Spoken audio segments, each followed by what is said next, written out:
tertúlia. Meu boa tarde aí para todos e todas. Hoje é dia 25 de dezembro de 2010, sábado, é o dia de Natal.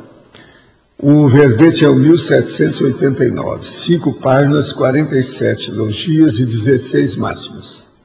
Recomendamos ver o detalhismo que tem 13 máximos básicos. O tema do verbete, liderança pessoal. A especialidade, liderologia. Definição. A liderança pessoal é a direção, governo, autoridade e controle das próprias ações por parte da consciência no relacionamento com os princípios conscienciais, realidade do cosmos e forças da natureza. A autopensalização focada nos propósitos pretendidos por múltiplas consciências. O fato de toda pessoa exercer algum tipo de liderança. A liderança social, política, científica, filosófica, parapsíquica ou artística. A liderança interconsciencial irrecusável. O arrastamento da exemplificação. A vocação para a liderança ativa. O nível da articulação social, o estilo da liderança pessoal. O autocompromisso com metas e objetivos. O autocomprometimento com rendimento evolutivo cosmoético. A aptidão para compreender, participar e cooperar. A faculdade de mediar, administrar e solucionar conflitos. A função de bombeiro diante do binômio fofocas e intrigas. A sustentação do holopensene e da intercooperação grupal. O sustentáculo da harmonia perante as pressões adversas ao trabalho coletivo. O princípio dos fins não justificarem os meios. A capacidade de facilitar debates e consensos. Na argumentologia, nós temos a caracterologia, 20 categorias de lideranças pessoais em geral. Na taxologia, tem 10 condições antropológicas e expressões multidimensionais relevantes para a pesquisa e a compreensão da evolução das lideranças pessoais, dos princípios conscienciais também, em geral.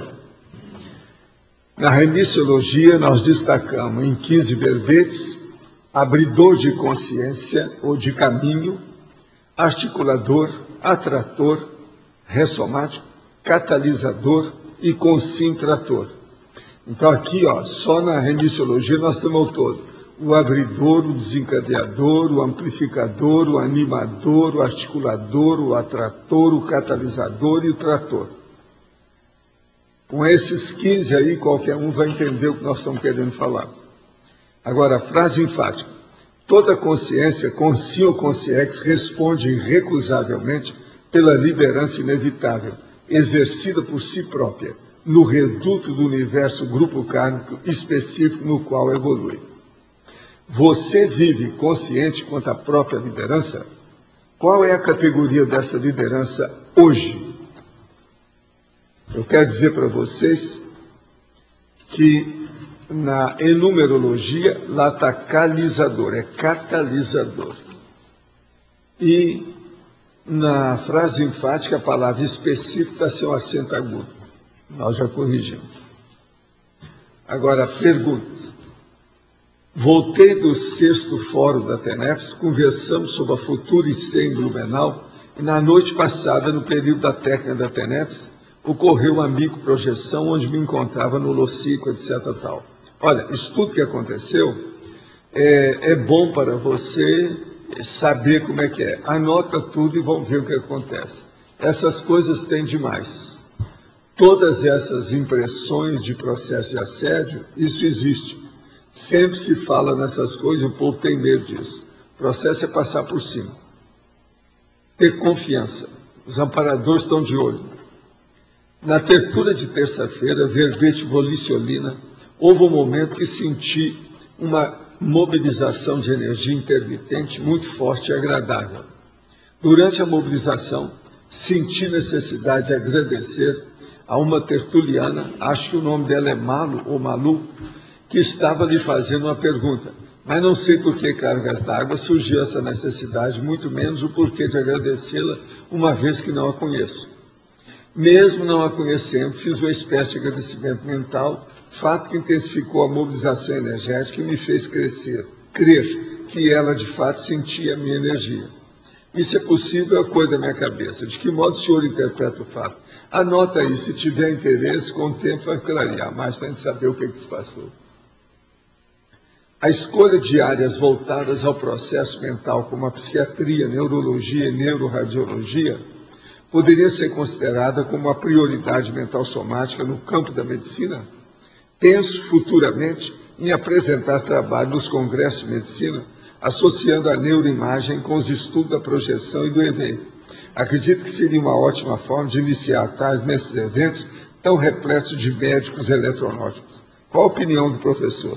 Eu acho que todo esforço de pesquisa, no sentido de clarear as investigações, é muito importante. Vai em frente. Muita energia para você. Como foi o seu treinamento para dominar o EV e a soltura do holochakra nesse seu corpo atual? Olha, meu caso todo é o seguinte, eu comecei muito cedo com retrocognições aos 3 anos de idade. Com isso tudo, então, eu vi com o passar do tempo que era muito importante os fenômenos parapsíquicos. Então, comecei a estudar isso em tudo quanto era livro que eu encontrei. Eu cheguei a catalogar obras sobre os assuntos desse tipo em 20 idiomas diferentes de 37 países. Foi aí então que mais tarde eu fiz o Projeciologia. Agora, eu já tinha ideia dessas coisas, já sabia tudo. Agora, já na minha adolescência, eu já dominava bem para o meu gasto, em silêncio, sigilosamente, calado, no anonimato, o meu processo de EV. É possível uma consciência nunca ter passado pela baratosfera? Olha, isso aí é o único sim que você está querendo. Sai dessa. Nós todos já passamos por isso, bilhões de outros vão passar, isso é inevitável por causa do processo de evolução. A gente foi bicho antes, e além de ser bicho, a gente foi vegetal antes. Então tem muita gente que ainda está enrolada nisso. Esse aqui seria o único sim também, porque isso deve estar pedindo para ver. Não, eu não estive nessa. Você está entendendo como é que é? Quando a pessoa pergunta isso, é porque está querendo se excluir.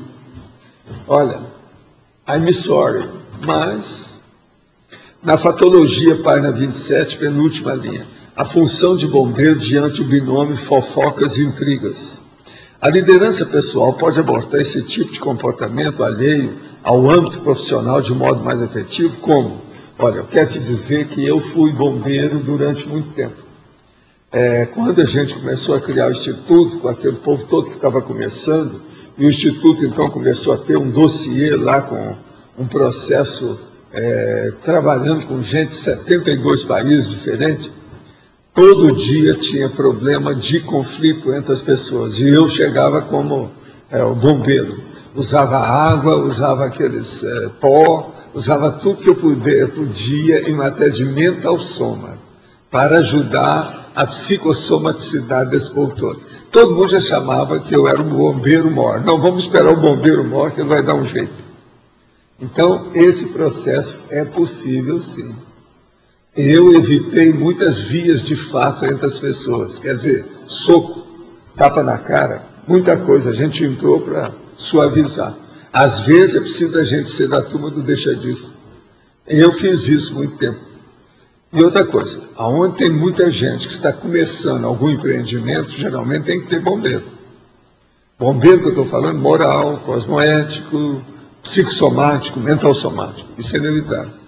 Agora, gente, eu estou aqui com os dados estatísticos da Prova Geral de Conscienciologia. Eu não sei se já colocaram a listagem do resultado lá fora, ainda não, né? Mas aqui, ó, eu estou vendo como é que está a situação. Agora, o nosso amigo ali, o Roberto, pode falar algumas coisas sobre isso aqui. O que eu quero falar para vocês é o seguinte, a Cristina Aracac deu um banho dessa vez. Alcançou 93 pontos. Em segundo lugar foi o Pedro. Agora o Pedro, de vez em quando tem isso, né? Agora, depois o Ami, que foi a condição aqui do processo. Agora, estou só falando assim por cima. Agora, aqui tem um comparativo das médias dos que realizaram as 5 provas gerais de conscienciologia. E o tanto que é que eles cresceram. E outros que mantiveram a média, que cresceram com isso. É muito interessante isso aqui. Tem gente que está sempre grandão, outros começaram muito pequeno e cresceram depois. Teve gente que cresceu muito, de uma hora para outra. Então, é importante essa situação que ele fez aqui. Agora, o caso da prova foi mais ou menos isso aqui. O número de questões, como sempre, foram 100. Participantes, 166. Homens, 74. Mulheres, 92. Questões corrigidas, 16.600 questões. Número de acertos, 51%, 8.520. Número de erros, 5.788, é o 35%. Número de brancos, 2.392, 14%. O maior acerto foi a questão 65. O maior erro foi a questão 30. O maior branco foi a questão 39. A maior nota, 93 pontos. A menor nota, 1 ponto. A média de nota, 54,3%. Teve gente que teve só 1 ponto. Deve ser gente que tenha desistido, né, do processo. Agora, aqui não tem a listagem do povo todo, não. Agora, de modo geral, o que você podia falar em alguma coisa? É bom, sobre o assunto. Esses dados estatísticos têm certas coisas que tem que clarear por eles lá, porque a gente não entende o que está escrito. O que chama a atenção, a média, ela se manteve, assim, dentro em relação às demais provas, então baixou um pouco em relação ao ano passado, né? Mas os desníveis, assim, aumentaram um pouco, ou seja, maior nota, chegando, ultrapassando a barreira dos 90, e a menor, então, ficando em torno de 1. Por isso que a média aí baixou um pouco. No entanto, a maioria, o que chama a atenção é que a maioria, então, ficou acima da média e ficou acima de 51. Ou seja, acertaram a maior parte da prova. Então, isso aí chamou atenção. Isso mostra que a prova teve um resultado positivo, né? E, no geral, assim que chama atenção também, a redução da participação do pessoal de Foz do Iguaçu. Então, o gráfico mostra bem uma queda desde a segunda prova, que teve a maior participação, e aí vem caindo a participação do pessoal aqui de Foz, e o que teve um aumento esse ano foi com o pessoal aí de fora, né? E também, aqui a gente tem o número, né, de voluntários que aumenta. A gente tem um voluntariado que aumentou do ano passado para cá, e aí a menor participação da prova. Roberto, você sabe dizer quantas pessoas fizeram a prova desde a primeira prova até essa agora? Isso aí também tem reduzido. O ano passado tinha 53, esse ano somente 33, quer dizer, o restante que ficou, né? Então é um funil. Então somente 33 pessoas estão se mantendo fazendo todas as provas. E nesse caso aqui, quem teve melhor desempenho do ano passado para esse ano, teve aqui, a Daiane, com aproveitamento 45%, a Cristina Vicentim, 36%, a Aline Niemeyer, 31%. Então, os que tiveram melhor desempenho do ano passado para esse ano. Acho que, no geral, a gente vai deixar esses dados já disponíveis, e aí o pessoal vai poder consultar e aí fazer a comparação. Amanhã vai estar impressa aí as duas listagens, né, em ordem de nota e ordem de nomes. Ok? Agora, sobre a liderança pessoal, então, como é que nós ficamos aqui? Como é que ficam vocês aí na condição de líderes dessa história? Pode falar. Sim. O professor fala da liderança parapsíquica, o governo pessoal sobre parafenômenos, capaz de influenciar consciências. Fala um pouco mais disso, sobre parafenômenos. Como é que é isso? O governo pessoal sobre os parafenômenos é capaz de influenciar as consciências, conscientes ou conscientes. Pelo seguinte, começa pela energia. Como tudo aqui é comandado pela energia, os fenômenos também que ocorrem são devido à energia.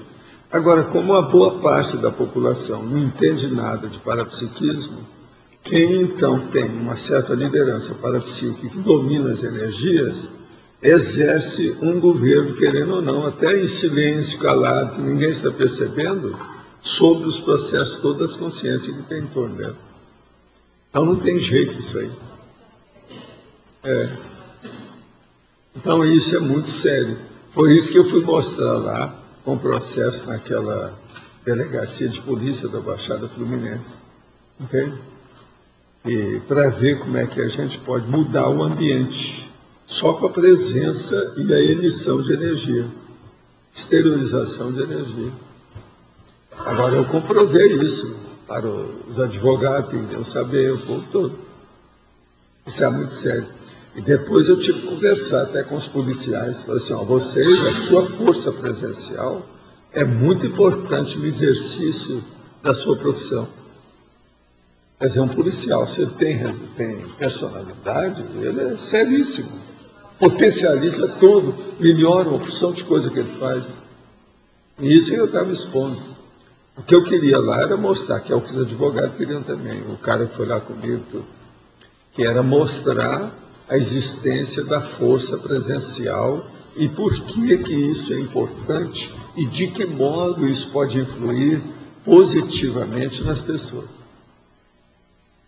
Então, o processo da liderança energética é básico. Todo mundo é líder. Aquela pessoa que fala que não tem liderança nenhuma, às vezes ela lidera. Agora, no fim, se não lidera nada, vai liderar as bactérias. Quantas são? Pois é. Não tem jeito. Sempre tem uma liderança. Agora, perante essas bactérias, o negócio é muito sério. Olha aí que você tem uma ideia maior, né? Então, isso é seríssimo, a gente pensar nessa coisa toda. A liderança. Eu agora estou querendo até escrever um negócio a partir disso. Eu não tinha nem lembrava o que era hoje. É sobre o mega exemplo. Mega. Porque o mega exemplo é o seguinte, ele pode ser de diversos tipos, né? O exemplo, né? Então, o que eu quero estudar é isso. Agora, por exemplo, o exemplo de ideia, de local, de instituição, de instrumento, de vida, de consciência, de consciência. Agora, o mais importante mesmo aqui na Terra é o exemplo da pessoa, quer dizer, da consciência. Esse que seria, todos eles têm que partir disso, mega exemplo. Então, eu estou começando a estudar para ver como é que fica isso. Agora, aqui, eu falo também o arrastamento da exemplificação, quer dizer, o exemplo, ele arrasta. E tem também o princípio do exemplarismo pessoal, que é o PEP, né? Também aqui tem. Estudar uma coisa para a gente pensar. E tem o princípio do exemplarismo grupal, que é o PEG. Então, isso tudo é para nós examinarmos com calma.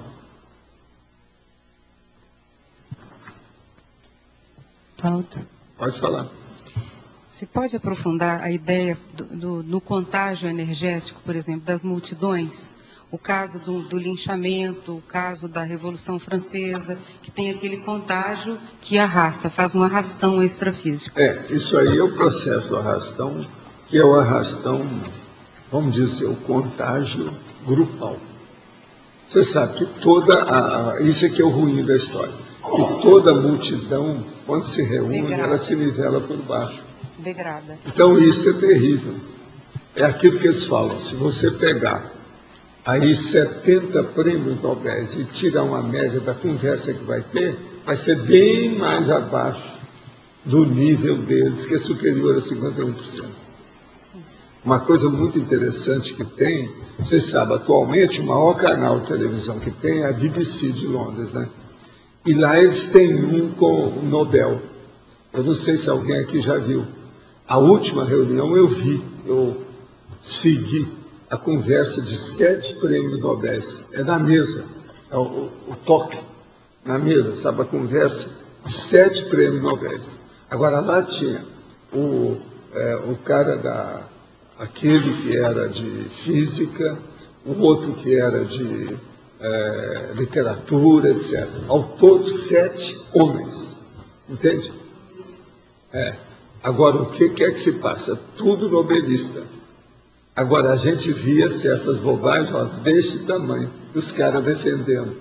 E outra coisa, tinha cara que você via que ele era mais inteligente que o outro. A hora que o cara falava besteira, ele não conseguia segurar as alterações de caras e bocas. Entende? Tudo sério. Entende?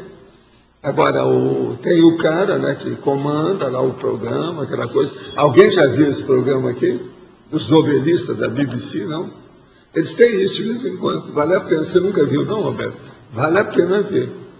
Porque lá é interessante para a gente ver não só as grandes cabeças, mas não é isso.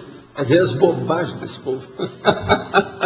Tem bobagem enorme. E por que, então, nesse caso desse arrastão, desse contágio da multidão, as consciex avançadas poderiam sustar, poderiam fazer o encapsulamento, poderiam entrar em diversas interseções? Não dá conta, não. Tem certas coisas que não é possível. A hora que possível. desencadeia certos fenômenos, não dão para você segurar. Aquilo ali vai arrastando, né? O problema grupal é muito difícil de sustar.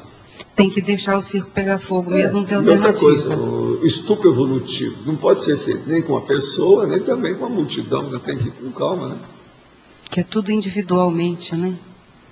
Não tem jeito. Agora, o negócio todo é que essas consciências que ajudam sabem que ninguém morre, né? Alterações de somas, só. Desativação de corpo. Mas ninguém desaparece, ninguém se estimula. Isso tudo eu acho que é a parte básica que eles defendem. E nessa hora, Valdo, quem faz uma média grupal, assim, rápida, para separar aqueles que não teriam culpa no cartório, daqueles que têm tudo junto e deixar estourar a boiada? Quem faz isso? São os servidores? Geralmente, eles procuram segurar individualmente aqueles que eles podem. Ah, uma apresentação. Eles inspiram a pessoa para ela não entrar. Olha, Entendi. vê se você se segura, não entra nisso, deixa para lá, se restrinja. Tenha comedimento, olha a prudência. Isso aí é que... Tira a pessoa na última hora, faz dá alguma jeito. coisa, alguma alternativa. Mas Às vezes pessoa o a processo pessoa, é esse, e não... Mas é muito difícil pegar o grupo inteiro. Entendi.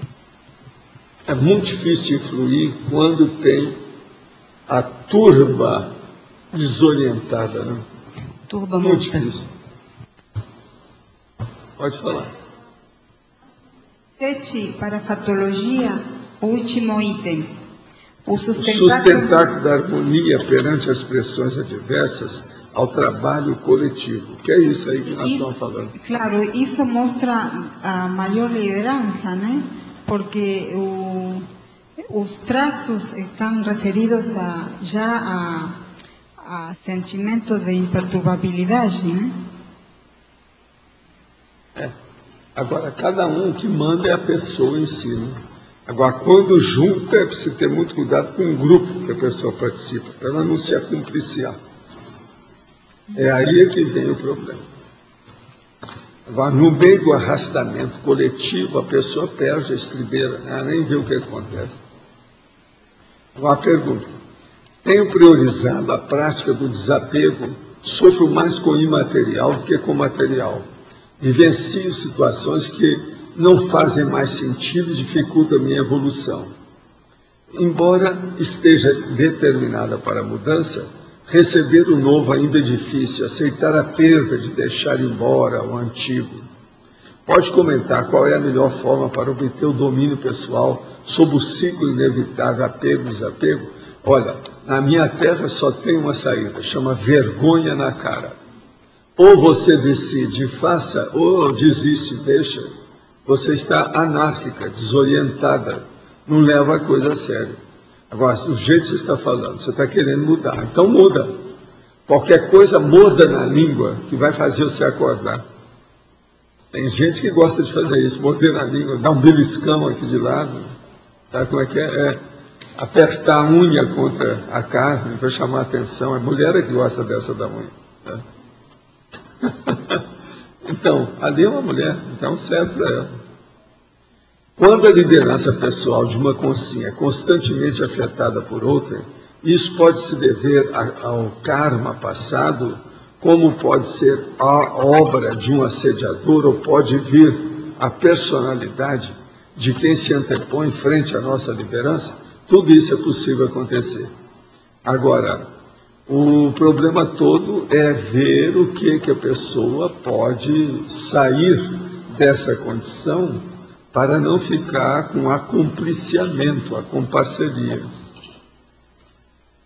Na parafatologia, terceira linha, sustentar da harmonia perante as pressões adversas ao trabalho coletivo. É a mesma situação. Eu falei, a pessoa perguntou, outra agora também. Que habilidades e capacidades uma pessoa deve possuir para formar esse sustentáculo? Primeira coisa é dominar as energias, é o melhor que tem. Segunda, ter um pouco, pelo menos, pronunciado, né, de discernimento, para ver o que interessa do ponto de vista grupal. Em trinomiologia, página 28, quarta linha, trinômio, simpatia, sincronia, sinergia. Poderia comentar esse trinômio no contexto da liderança pessoal, especialmente sobre a sincronia em relação à sinergia e simpatia? O caso todo é o seguinte: a sincronia é a sincronicidade dos fatos. Uma pessoa, por exemplo, que trabalha com as energias, os fenômenos e quer assistir à coletividade, ela sabe da existência de ocorrências sincrônicas. E ela, então, o que faz? Ela usa a simpatia dela, o carisma, ou a força presencial, as possibilidades que ela tem com a energia consciencial, e ela observa os processos sincrônicos para potencializar a sinergia. A sinergia, então, é aquilo que 1 mais 1 é igual a 3, e não é igual a 2, que é uma potencialização do processo de energia. De modo que esse trinômio, ele é muito sério em situações na vida humana, e ele mexe também com o processo extrafísico. De modo que é sempre bom a pessoa ver qual a intenção. Atrás de tudo isso tem uma intenção. Essa intenção é boa, ela é para frutificar, ela visa alguma coisa além do ego da pessoa, ela está tendo cosmoética, a harmonia nessa intenção, ela objetiva o equilíbrio entre as consciências. Isso é importantíssimo para a pessoa ter, além da simpatia, a sincronia e a sinergia. Paulo, sim. Na binomiologia, o último binômio é saber descentralizar as decisões. Qual é o procedimento correto para a gente entender esse momento, planejar esse momento certo de descentralizar? O caso todo, você tem que pensar na hora que você vai decidir qual tem sido até ali o seu megafoco. Por esse megafoco, então, você tem que perguntar para você: eu quero manter esse megafoco ou vou melhorar? Então aí é que você vai saber se centraliza, descentraliza, o que você vai fazer com isso. Agora, saber centralizar e saber descentralizar as decisões. Uma das coisas mais sérias que tem nisso é aquilo que eu falo, a pessoa saber mudar de bloco. Isso está dentro da taquiritmia, eu vivo falando aqui, que é o taxipsismo. A pessoa que está dentro de um bloco de manifestação e ela mudar na hora que precisa, incontinente, quer dizer, abruptamente, mas de uma maneira pensada, sopesada, calculada e rapidamente, com um pensamento rápido. Isso seria a questão da força presencial, de expandir ela, ficar mais retraído? A força presencial está nessa, mas agora o problema todo é a intencionalidade da pessoa. Então, por exemplo, existe um princípio para isso, que é o que eu quero te chamar mais atenção. Tudo que eu estou falando aqui é o mais importante para você, que você perguntou. Que é o princípio de você estar preparado para mudar de acordo com os novos fatos que ocorrem. Os fatos é que devem orientar e governar a base da intenção das suas pesquisas. Não é você que vai orientar o processo de pesquisa. Você orienta na prática, para tudo isso. Mas não é bem isso. O que faz você orientar são os fatos. Então você é comandado pelos fatos que ocorrem. Você, por exemplo, você tem uma ideia para fazer uma pesquisa. Aquilo é apenas uma elucubração, uma ideia. Ainda não tem nada palpável, concreto, nada disso. Então, você não pode nem se apegar a essa ideia, que às vezes você fazendo a pesquisa é o contrário daquilo que você pensava. Então você vai mudando ao passo que a pesquisa se desenvolve. Isso, então, está dentro do binômio, saber centralizar e saber descentralizar as decisões. E outra coisa, o líder, que o caso aqui que nós estamos falando é de liderança pessoal, dentro da liderologia, que é a ciência da liderança. Uma coisa muito séria do líder é o seguinte: tem a hora que ele deve centralizar as coisas com ele, e tem a hora que ele tem que descentralizar o comando, o governo, a autoridade, o serviço. Isso tudo é importantíssimo. Uma pessoa que é apegada ao poder, seja pelo dinheiro, por sexo, por prestígio, por política, ela às vezes não sabe centralizar o poder. É aí que a pessoa caminha para a ditadura. Então, a gente tem que saber centralizar o poder. Tem gente que só deixa o poder quando não tem outro jeito. Ele tem que passar a bola, ele vai morrer ou qualquer coisa.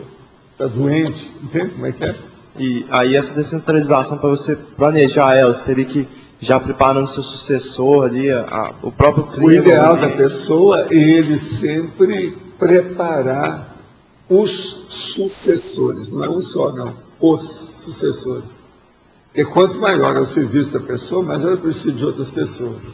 E outra coisa, precisa dela ver o perfil de cada um de acordo com o trabalho. E vai destacando o povo como é que é.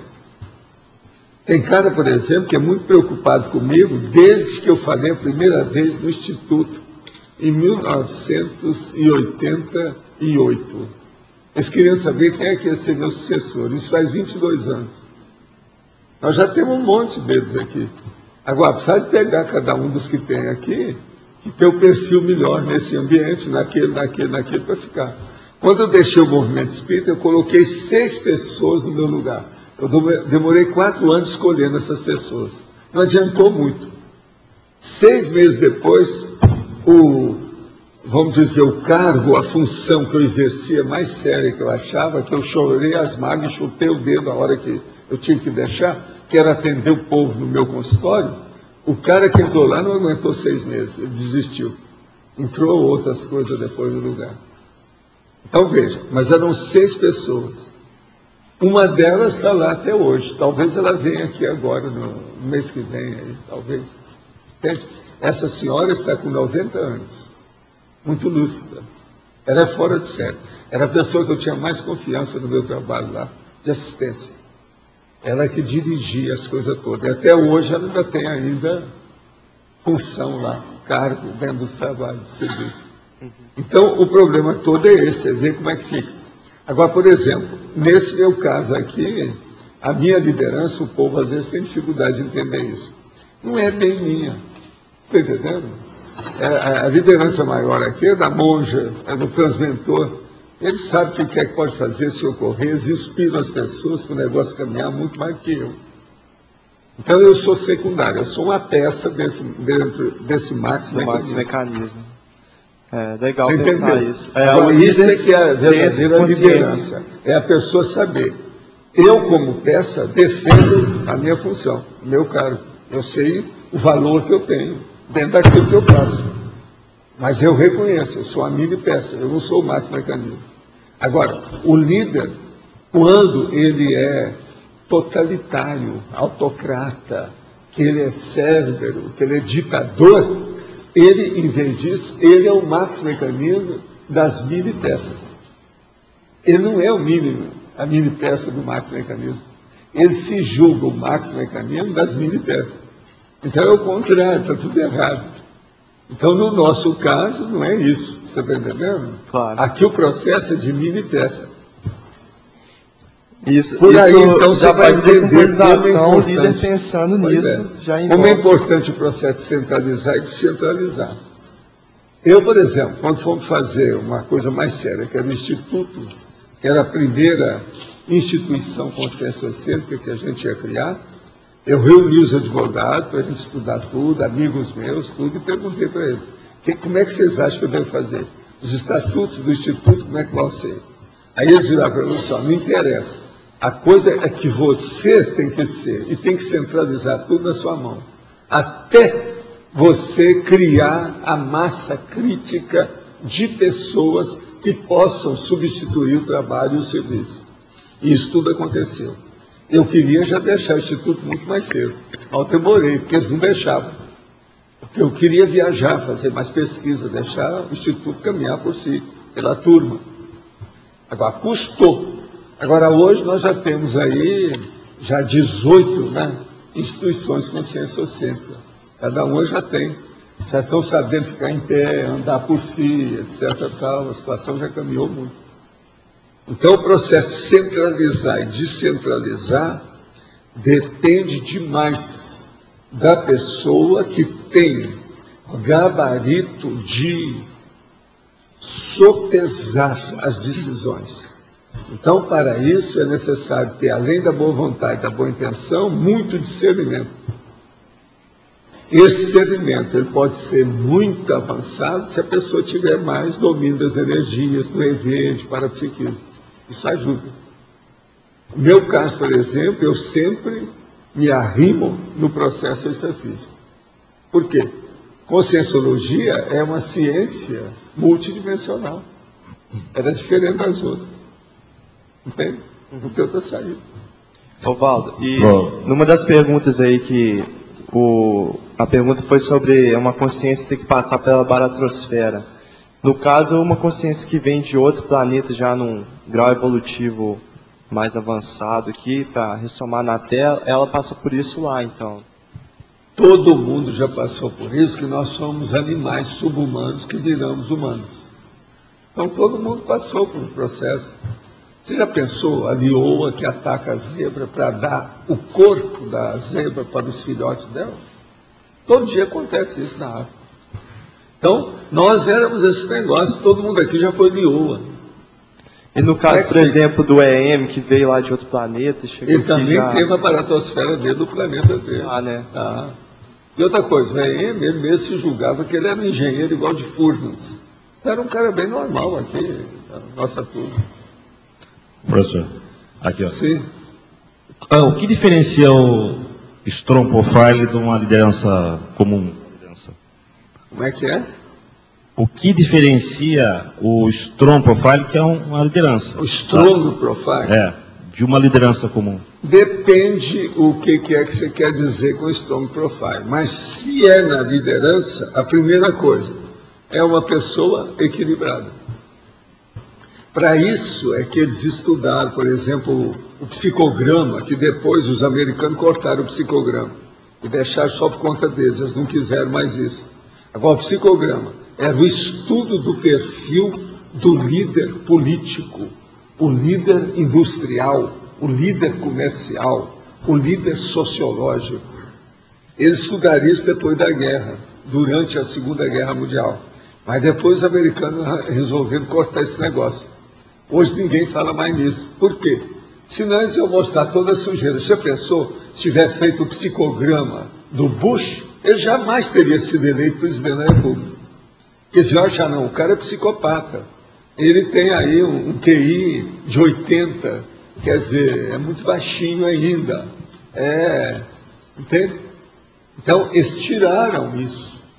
Isso um dia tem que chegar. Por isso que aqui, eu gostei demais desse negócio do Assange, falar essas verdades para os americanos. Eles estão encobrindo as coisas só para eles, porque eles seguem a instrução judaica. Para o judeu, o segredo é a alma do negócio. Você não fala o que é, você esconde tudo que você pode. Entende? Isso é a técnica. Você já viu falar nesse princípio? O segredo é a alma do negócio. É isso aí. Agora, os americanos, agora, estão com a alma do negócio deles exposta. O bumbum apareceu para todo mundo ver, internacionalmente. Isso aí é o máximo. Agora, é impressionante. O homem, até agora, eles falaram só 2.000 notícias. Ele tem 200 mais, além dessas 2.000. Como é que fica? 200.000 mais. Eu estou esperando para saber o que é isso. Quero aprender alguma coisa, porque eu sempre combati esse negócio. O Pentágono, para mim, é um dos lugares que é embaixada direta da baratrosfera, é o Pentágono. Não adianta falar que eles são ótimos, evitaram um monte de guerra. Não, eles invadiram um monte de países sem necessidade, fizeram invasões de guerra de tudo quanto é jeito. Desde a Segunda Guerra Mundial está acontecendo. Agora, tudo por quê? Porque o Pentágono, dirigido pelo povo que gosta de belicismo, que são os judeus, olha aí o que Israel está fazendo. Por exemplo, eu sempre considerei Israel como sendo mais um Estado americano. E às vezes é o Estado que mais domina o Washington. Então, o Estado de Israel, para mim, é superior ao Estado lá de Washington, propriamente dito, que eu estou falando de New York, as coisas todas, mas da capital federal. O distrito, você está entendendo? Federal de Washington. Eu acho. Você olha bem, os americanos agora, a última deles, é sempre assim, isso veio há dezenas de anos. Foram lá para ver e falar e insistir com aqui, tudo é pro forma, tudo é para inglês ver, tudo tapiação, para falar com os israelenses que não devia de parar com os assentamentos, aquela coisa. Passam uns dias, eles falam, aí eles desistiram, não conseguiram fazer nada. Uma vergonha isso tudo. Outra coisa, fizeram lá essa turma de defesa da ONU e levaram a ONU lá para New York para eles poderem dirigir o negócio. A ONU tem que sair dos Estados Unidos, tem que ir para outro lugar, sério, porque eles dominam tudo. E outra coisa, fizeram aquele povo que dá opinião na hora de defesa, que só entre eles, é uma panelinha. E os americanos é que dominam tudo isso. Tudo errado. Agora, é o máximo, a hora que a gente vê que esse império estadunidense está indo para o buraco. Já é hora. Agora, vamos ver, né, se a coisa é para melhorar. Vamos ver o que vai acontecer com a China, com o processo aí da Europa, o que é que vai dar nisso, esses países emergentes, o BRICS. Essa é a realidade do processo que está aí. Isso é a vida humana. Pode falar. Valdo, de que forma a gente pode desenvolver uma força presencial pacificadora, de forma bem específica? A primeira coisa é o seguinte, procura ponderar tudo. Pondere com equilíbrio e mostre exemplo. Com isso, você melhora. Agora, os exemplos que a gente tem que mostrar devem ser baseados em fatos. Arranja fatos para você argumentar. Olha, fulano, o que aconteceu? Aconteceu isso. Veja bem. Então, aquilo às vezes serve, se adapta. Isso é que chama gancho didático. Na questão da liderança, isso às vezes é muito importante. Todo o processo de direito, a jurisprudência, os advogados, eles, por exemplo, um juiz, um magistrado, ele se baseia justamente nisso. Ele já viu um caso, o que aconteceu, qual foi a jurisprudência, o que eles decidiram sobre aquele caso que é parecido com esse que está sendo julgado. E é assim que eles julgam. Todo direito é baseado nisso. Então, tudo tem casos anteriores que dão um exemplo, um precedente, que mostra o que já aconteceu para ele decidir hoje. Então, na questão do exemplo, é muito importante esse exemplo. Eu, por exemplo, eu vivo usando gancho didático aqui. Não, isso aí já aconteceu. Aquilo que eu já vivi antes, aquilo que eu já vi, aquilo que eu li, o que outros viveram, aquilo que eu sei. Então, a gente vai expondo esse processo. Então, através dos fatos, é que a gente muda as coisas. Agora, eu chamo isso de neo-verpon. É a verdade relativa de ponta nova. Aquela que pode ser colocada em cima daquela outra verdade que já está ultrapassada, que está velha. Entende? Li seu livro Manual da Tenefs, e no mesmo há uma parte que diz que ao praticar a Tenefs pode ocorrer coceiras inoportunas dentro das narinas, que é sinal de ectoplasmia. Fiquei em dúvida, quando tento instalar o EV, fazendo as subidas e descidas, às vezes sinto coceiras tão inoportunas que parecem feitas de propósito por alguém. As coceiras são no nariz, mas elas aparecem na parte externa e não na interna do mesmo. Também é ectoplasmia? Olha, aí agora é preciso de você ver e anotar isso tudo e acompanhar o que vai ser. Inclusive olhando também os seus processos de português. Que aqui o português que mandar tem até mazelas nessa história. Olha bem o que é que você vai escrever daqui para frente. Vamos estudar isso tudo. Começa pela forma. Eu falei o mazelas dele, as coceiras são no nariz, mazelas aparecem. Agora, vamos estudar o negócio. Já é uma mazela. Eu estou achando engraçado porque eu estou falando de uma mazela. Mas veja, na questão da ectoplasmia, tudo pode ser que está saindo da ectoplasmia, mexe em tudo do rosto da pessoa, boca, todos os buracos e orifícios do corpo. Isso faz parte do processo da ectoplasmia. Anota tudo, acumula as observações, com o tempo isso vai ficar mais claro. Estive com o senhor e com a minha mulher, Márcia, na fria manhã do dia 28 de julho desse ano. Estava interessado em ver se o senhor podia facilitar um curso durante o sono em alguma universidade da erraticidade. Quer dizer, esse não queria nada. Vocês estão entendendo, né, o que ele queria? Para formar líderes, necessário uma boa educação. O curso intermissivo, entretanto, parece uma educação de excessivo baixo impacto, uma vez que ressomada, a pessoa nem mesmo se lembra do que é ter feito. Que diremos, então, das matérias nele estudadas? Isso são as pessoas que não conseguem ter. Parece que você está no buraco, né? Ele está metendo o pau nos intermissivistas, o problema é seu, não é dos intermissivistas. Tem muita gente se dando bem. Hoje já são milhares que já sabem dessa história. Outra coisa, nós vamos ter um curso agora em julho, que vai ser, na verdade, o primeiro congresso intermissivista. Nós vamos começar a falar disso mais abertamente em junho, que vai ser em julho. Agora, não seria o caso de tentar desenvolver aparelhagem eletrônica, a besteirada, que possibilite aos professores da erraticidade ministrar os cursos aos habitantes da crosta? Parece que essa ideia está surgindo nas comunidades. Olha aqui, essa história é antiga. Há milênios, se isso já tivesse jeito, eles já teriam feito isso com a tecnologia. Existe aí esse processo, todas essas máquinas. O Paulo Fernandes, agora nós vamos criar um laboratório aí com as máquinas para estudar. Mas se isso tivesse resultado, já teria sido feito há milênios. Que a tecnologia começou conosco. Aonde? É um negócio. Na época da pedra lascada. A hora que você fez a ponta da flecha, a hora que fizeram o martelo, o machado, tudo foi feito de pedra. Sílex e outras coisas mais. Isso foi a primeira tecnologia. Muitos aqui, é a turma do curso intermissivo que começou esse negócio. A turma que dominou o fogo. É esse povo. Vai cuidar de quem? É justamente vocês. De modo que você também está nessa. Então você é o homem da pedra lascada. Começou a tecnologia com você. Presta atenção bem como é que é isso. Agora, o negócio é o seguinte: te vira e faz força com EV, domina essas coisas, pratique a TENEX, você vai andar mais depressa. Essa é a técnica que nas Comunex eles já usam há muito tempo. E aqui, quando vem Serenão e evoluciólogo, eles já usam isso há séculos. Presta atenção que isso é importante, porque máquina ainda vai demorar.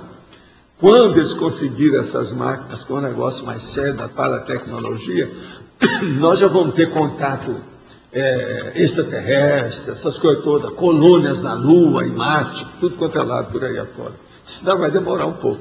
Até lá, EV para você. O Laboratório do Estado Vibracional em Foz do Iguaçu tem ligação com a Central Estatística de Energia. Aqui, nós fazemos uma força danada para todo mundo e tudo que nós fazemos ter essa ligação. Eu não sei quanto que tem, mas que a gente faz força, faz. Caso positivo, existe ligação de outros laboratórios com outras centrais? Sim. Aonde funcionar uma coisa positiva de alto nível, a turma entra para ajudar.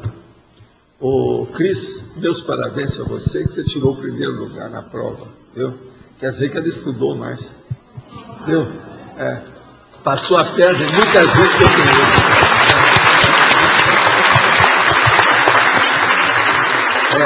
Média 93. Né? Eu preciso saber agora o que ela errou. Quando tiver, você traz as coisas que você errou para falar para todo, porque aí o povo vai se sentir bem. A hora que você falou 7 coisas que você errou e 7 que a pessoa acertou, ela vai, mas eu acertei o que ela errou. Eles vão se sentir bem, então a gente não vai humilhar esse povo. Tá certo? O que vocês acham? Não é uma boa essa?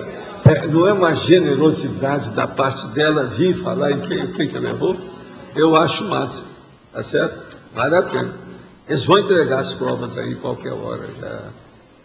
Já começaram só a falar no assunto, mas vale a pena. É isso? É amanhã? Pois é, então amanhã é domingo, vai ser bom para ele trazer aí, nós vamos conversar sobre o assunto. Isso vai ser bom. Escuta, você está olhando aí as pessoas que faltam? São 8, né, que faltam, não tem nenhum aí? Tem alguns que não vão aparecer, porque não são daqui mesmo. São fora daqui. Agora, voltando à liderança, professor, tem uma dúvida que eu tenho há algum tempo, né, que eu ouvi de alguns, ou 2 ou 3 psicólogos que eles defendem a tese de que quem não dirige um veículo não dirige sua própria vida. Aí, essa ideia, né, eu fico pensando, pelo fato, eu não dirijo, né? Aí eu fico pensando, será que isso influi na minha liderança pessoal? Tem alguma influência? Isso é bobagem, isso aí é um exagero, é um excesso. Porque dirigir uma máquina não é a vida, não diz respeito a tudo. Isso é da psicomotricidade. Uma pessoa, ela pode ser aleijada. E ela tem, aleijada que eu estou falando, quer dizer totalmente deformada, ela não funciona, ela não consegue mexer nem nos dedos direitos. No entanto, ela pode ser um gênio. Tem um cara que chama Hawkins, que é justamente isso. E ele sabe dirigir a vida dele todo alterado. Isso aí é uma besteirada. Quem fala isso joga na cara dele que os fatos não correspondem aos fatos. Agora, veja, esse argumento é aquele que nós falamos do escambau. Liquidou com assunto. Você está entendendo? Isso é uma besteira. Não influi na liderança pessoal, né? Está cheio de gente com bobagem e bicho de minhoca. E bicho de goiaba na cabeça. Tem muita gente assim. Esse aí, por exemplo, é uma coisa mais do que óbvia, que não tem nada a ver.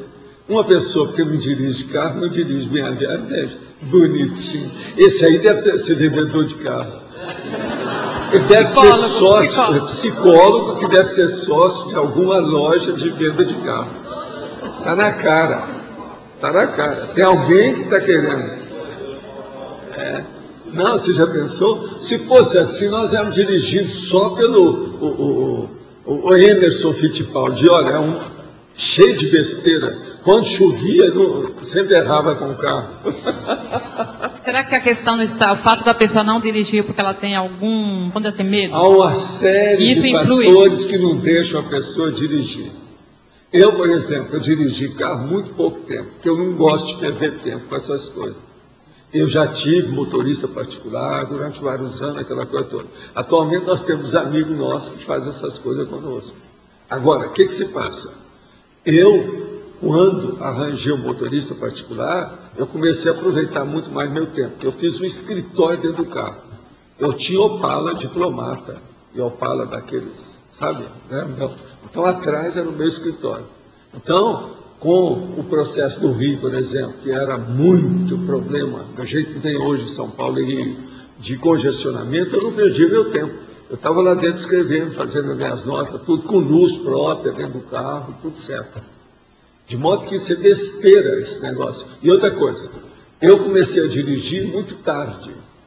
E amigos meus viram o jeito que eu dirigi, nunca tive problema nenhum acidente, nada comigo.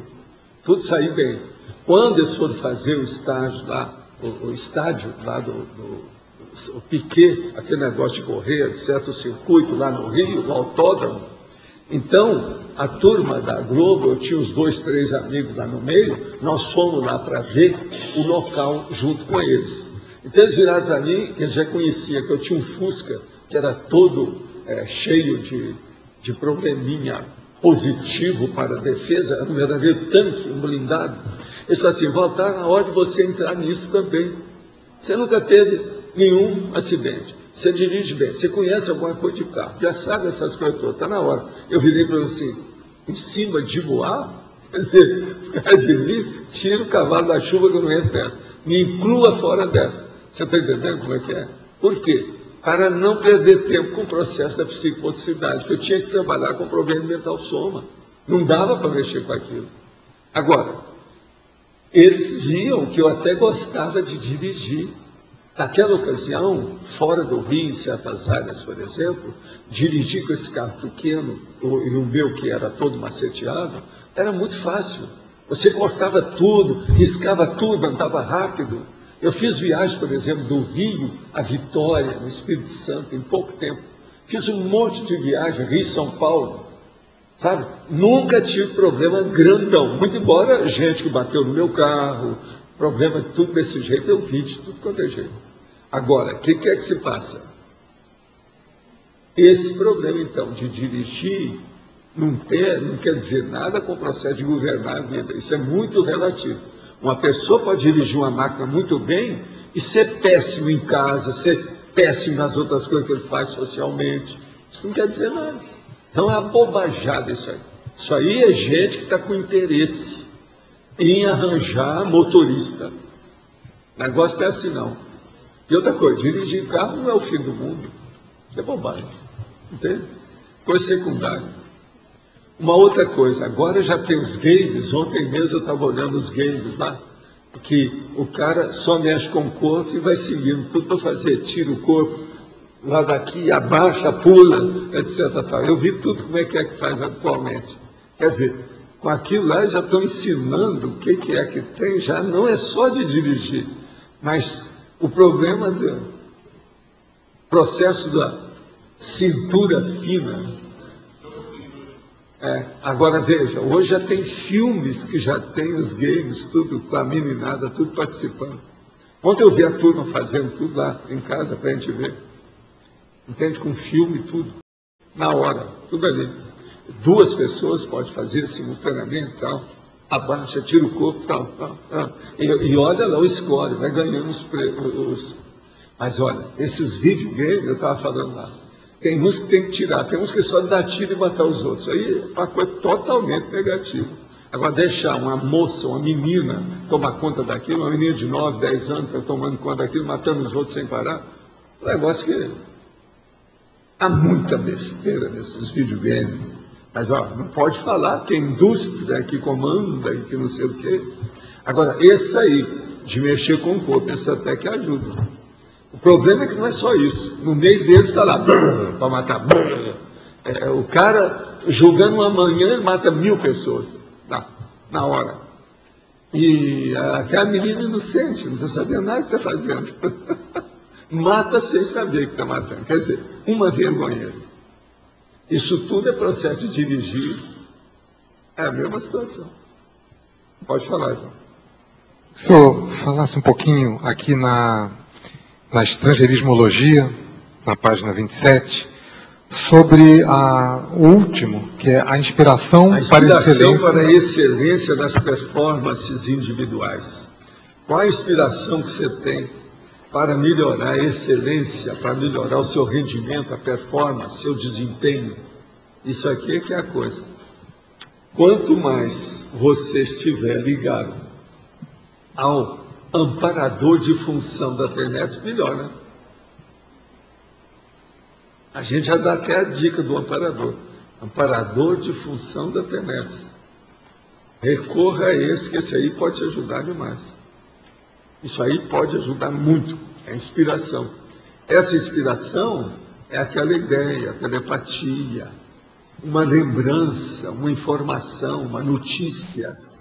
Isso aí é uma comunicação séria, vale a pena.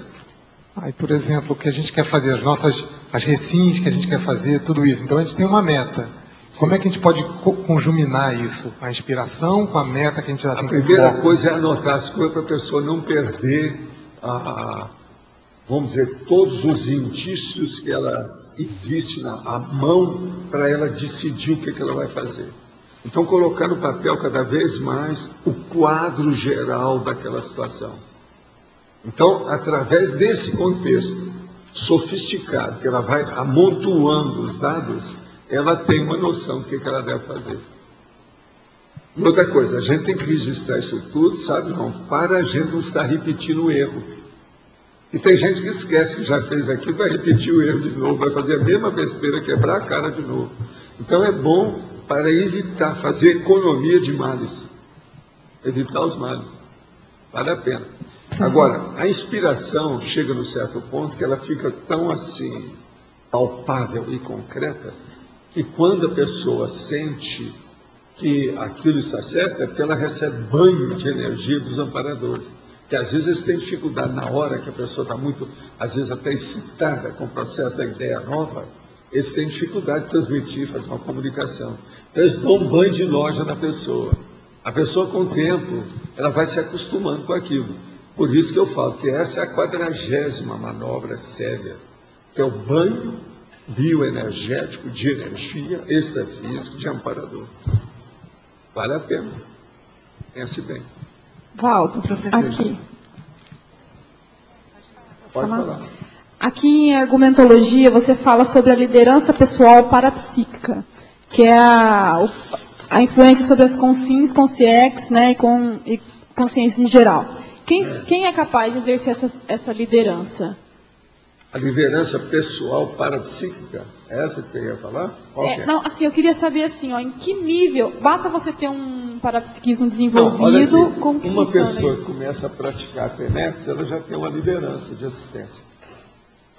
A força presencial dela vai aumentar. No dia a dia dela, ela vai começar a influir com energia em tudo que tem. Porque os amparadores estão trabalhando com ela. Como ela trabalha todo dia, 50 minutos com o amparador... Tá, fora disso não é possível. Não, nós estamos falando isso do ponto de vista prático, objetivo, palpável. A pessoa não tem jeito de tirar o corpo fora. Nós já estamos dando exemplo. Olha o precedente que está aí. Mas isso é um monte de coisa que a pessoa pode fazer, independente da TENEPS. Mas a TENEPS é aquilo que a gente tem para oferecer na cara da pessoa. Não adianta tirar o corpo fora, está aqui. Você aguenta ou não aguenta? Tem personalidade para enfrentar isso ou não tem? O processo é da pessoa. Esse é um mega desafio para a consciência decidida, lúcida, que queira fazer a reciclagem intraconsciencial. Tá certo? Professor, página 28, detalhismo, na área de tecnologia ali. Gostaria que o senhor pudesse falar alguma coisa mais sobre as técnicas paradiplomáticas e a técnica da cosmoética destrutiva. Ah, sim. As técnicas paradiplomáticas é a pessoa que vai usar tudo que ela tem conhecimento dentro de um processo paradiplomático. Então, a primeira coisa que ela vai fazer, ela jamais vai querer convencer ou persuadir os outros. Ela comunica para ver o que as pessoas querem e ajuda a encaminhar essas pessoas. Então, aí ela usa aquele trinômio, acolhe, orienta, quer dizer, informa, e depois encaminha. Agora, o problema da cosmoética destrutiva é o seguinte, a gente vê as coisas com muito realismo. Então, se uma coisa não presta, não presta mesmo, não adianta fazer maquiagem. Às vezes é necessário destruir aquilo para construir uma outra coisa. Então, por exemplo, você vai num lugar, a casa está caindo aos pedaços. O negócio é derrubar a casa e fazer outra, melhor, porque aquela não dá certo. Isso é cosmoética destrutiva.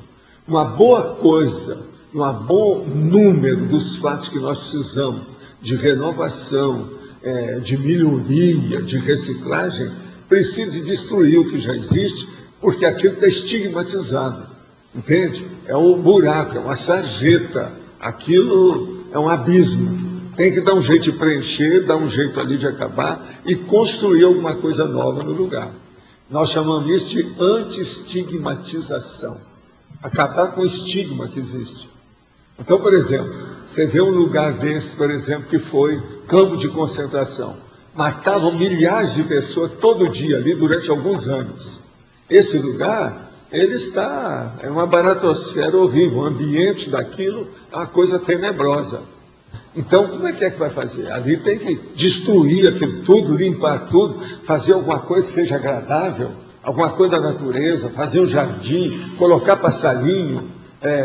Entende o que eu quero dizer? Se os passarinhos aguentarem ficar lá, porque às vezes eles mesmos caem fora, porque sentem alguma coisa que está errada. Você sabe que tem bicho que sente o processo de energia bioquimicamente no corpo dele. Ele sente aquela coisa. Podemos então estabelecer tipo um paralelo em relação a essas catástrofes que vêm acontecendo naturalmente em alguns lugares. Sim. E que às vezes a gente olha, está sendo reurbanizado aquele local. Por exemplo, uma das maiores besteiras que tem e que a natureza humana é um bicho, né? Eles temem demais com isso. Por exemplo, no Rio de Janeiro, em São Paulo, em alguma cidade do Brasil, o povo morre encarapitado nos lugares de cair. Cai, o povo vai lá, daí a pouco estão tudo lá de novo para cair de novo.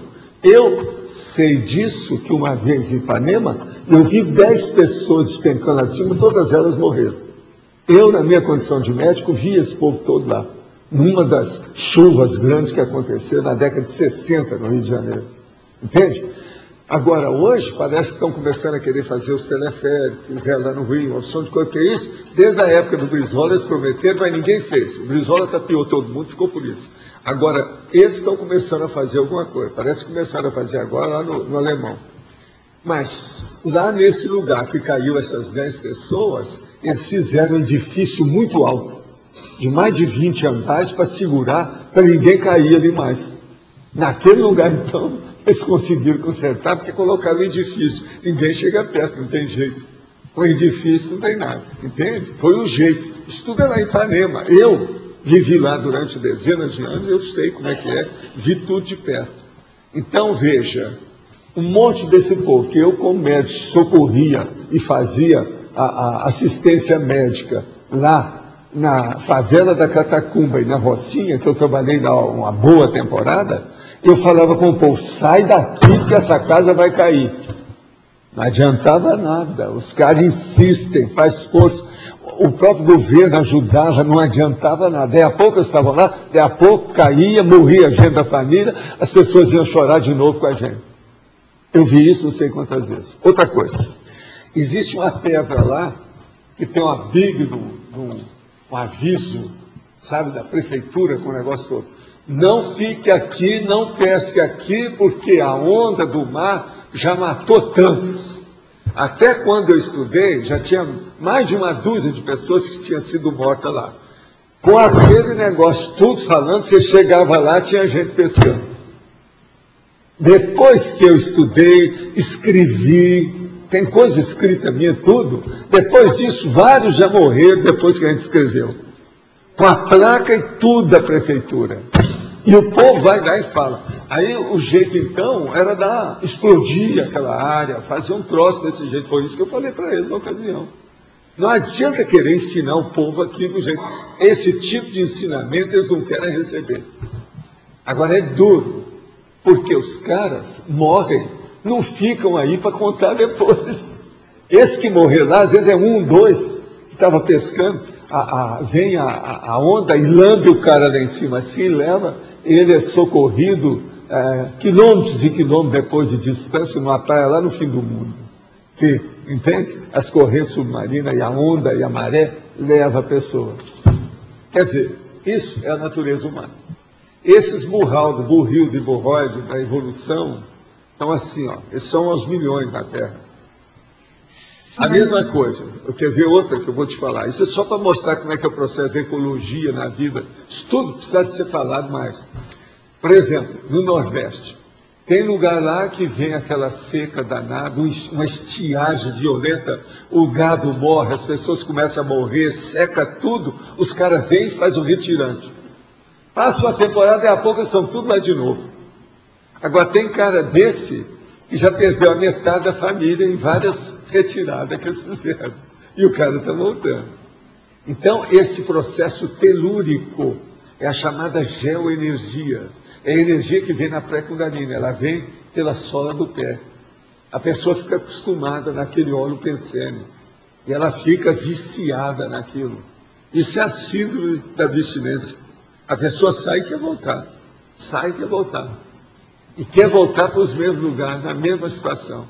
Uma outra coisa, a maioria do povo acha que câncer nunca dá na pessoa. Vai dar só no vizinho.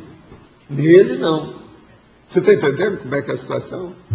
Agora, tudo isso é problemático e a gente tem que estar falando muito para expor a situação. É igualzinho as lâmpadas, por exemplo, essas estão dando câncer aí. Que o governo é a favor delas e a favor do câncer. E as indústrias também, a favor delas e a favor do câncer. E ninguém fala nada disso. Porque elas são mais baratas, duram mais e não sei o quê. Duram mais e a pessoa morre mais cedo. Com câncer. Entende? Lâmpada deve ser incandescente, não usa nenhuma outra. Toda lâmpada fluorescente mata, cria câncer, que aquilo é cumulativo. Como isso demora a ver, não é de uma vez só, aquilo vai acumulando. Com o tempo a pessoa morre, ela nem ficou sabendo que o negócio era aquilo. É igualzinho o sol. Andar nesse sol que está na Terra hoje é morte certa. O sol declarou guerra para a humanidade. É nosso inimigo natural atualmente. Uma pessoa precisa ter muito cuidado com isso. Por isso que eu já sou a primeira pessoa que fala que eu faço a campanha da volta e do retorno do chapéu. E o chapéu tem que ter uma cobertura contra o ultravioleta. Tem que ter alguma coisa lá dentro para cobrir a pessoa. Os carecas da vida, principalmente aqueles de pele mais clara, devem usar chapéu o mais depressa possível com cobertura, senão vão morrer mais cedo.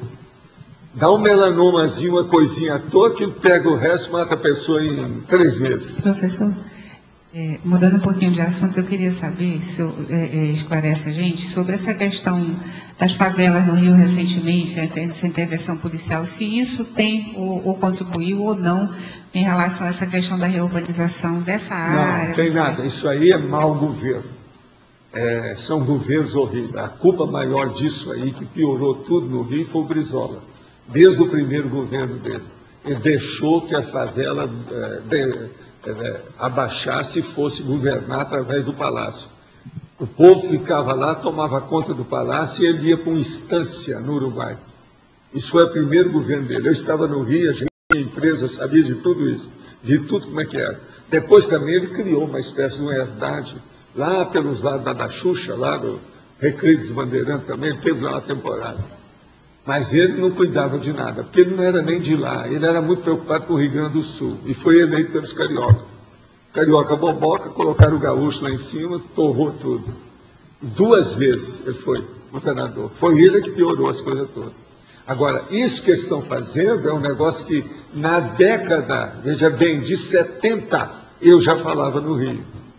Uma vez me chamaram, porque a gente tinha empresa numa certa área lá, e eles sabiam que nós dominávamos as coisas, porque tinha carreta, carro, aquele monte de coisa. Então me chamaram para ouvir a opinião do povo, dos empresários, o povo que trabalhava na área. E eles iam fazer uma ampliação e uma melhoria na questão da rodoviária e da área da rodoviária. Então me chamaram para o Menezes Cortes, que era o edifício que tinha lá estacionamento. O último andar dele era um negócio enorme e tinha uma maquete, mas imensa, maior do que esse segmento aqui, muito maior do que isso, uma maquete do Rio de Janeiro inteira. E ali eles estudavam o processo, sabe? Por exemplo, o problema de construção, o processo de direção disso ou daquilo, o problema de arruamento, o problema que ia fazer, por exemplo, aí, o trânsito, de que modo que ia mudar, onde é que ia colocar sinal, tudo era estudado através daquela maquete. E isso tudo também eles usavam helicóptero, aquela coisa toda. Então eles me chamaram para a minha opinião na área lá, principalmente a área que dizia respeito ao porto, com os processos que havia lá, daqueles grandes armazéns, aquela coisa toda, que era a nossa área, junto à rodoviária. Então eu fui falar com eles e falei assim, olha, a coisa séria é fazer isso aqui. Mas o problema mais sério, pelas experiências, porque antes disso eu tinha tido experiência nas favelas. O negócio é dar um jeito de normalizar as favelas. Não precisa nem de tirar o povo, mas arruar, reurbanizar, melhorar. O Carlos Lacerda já tinha feito alguma coisa nesse sentido, mas eles pararam depois do governo dele, ninguém mais fez. Foi ele, então, que acabou com uma das favelas que eu atingia lá, que era a favela da Catacumba, na Lagoa Rodrigo de Freitas. Ele acabou com ela. E teve uma outra também, logo indo para a cidade, lá perto de Botafogo. Agora, o que se passa? Naquela ocasião eu falei com eles, o jeito é levar para as favelas o exército. Eles agora estão fazendo isso. Essa hipótese não foi só eu que falei. Isso é desde a década de 70 já se falava nisso. Agora, tanto o exército quanto o governo, os governos que apareceram, deram conta nisso. Agora que resolveram fazer a coisa. Agora, então, o problema nosso, muito sério nessa história toda, é a vontade política. Quando o povo não tem vontade política de fazer aquilo, porque aquilo não dá interesse, de algum modo, ninguém faz nada.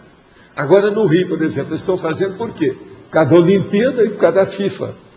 Senão eles não teriam que estar fazendo nada. Agora, veja, tomara que não seja feito só até 2016. Porque senão esse negócio vai ficar só 5, 6 anos, depois volta tudo. Eles vão deixar tudo do jeito que era. Eu não ponho a mão no fogo com isso, porque eu já vi isso aí acontecer. Olha o caso do Cartacelo. Eu era dessa favela, sabe? Lá da Catacumba, olha o nome dela, favela da Catacumba. Melhorou tudo, lá é cheio hoje de obras de arte, etc. Tal, uma opção de todo, no meio das árvores, aquele negócio, ficou uma beleza o local. E outra coisa, ninguém foi morar lá de novo. Então, por exemplo, é possível destruir uma favela inteira e ninguém morar lá depois. Está provado, lá foi feito isso. Mas isso é secundário. O problema é fazer arruamento, é urbanizar, aproveitar o povo que está lá com aquelas ruas, tudo isso. Eles estão começando a fazer isso lá. Até o teleférico, que já era falado, ó, estão começando a fazer agora. Mas eu jogo energia, muita energia, para que isso se firme. E viva a FIFA, viva a Olimpíada que está fazendo isso aí. Porque se o Rio não fizer isso, pode haver situação de afundar o Rio definitivamente. Porque se amanhã eles não cuidarem disso, esse negócio de queimar ônibus e matar os outros e dar tiro de metralhador por todo lado, você já pensou se isso acontecer na época de um processo desse? Como é que vai ser o Rio de Janeiro? Nunca mais ninguém vai aparecer lá. De modo que agora é hora de fazer isso, sim. É uma saída. Vamos torcer para isso dar certo. Entende? A liderança é uma qualidade inata ou é adquirida com o tempo? Tanto faz como tanto fez. Ela é inata porque o cara já foi líder antes, mas ela também tem cara que está sendo líder agora. Por exemplo, a maioria já foi líder. Então, por exemplo, tem o cara que foi líder quando ele era leão, o outro foi líder quando ele era lobo, e por aí vai. Tem o outro que era líder quando ele era gorila. E alguns ainda são primata, igual o gorila, né, até hoje. São líderes. Então, todo mundo já foi líder.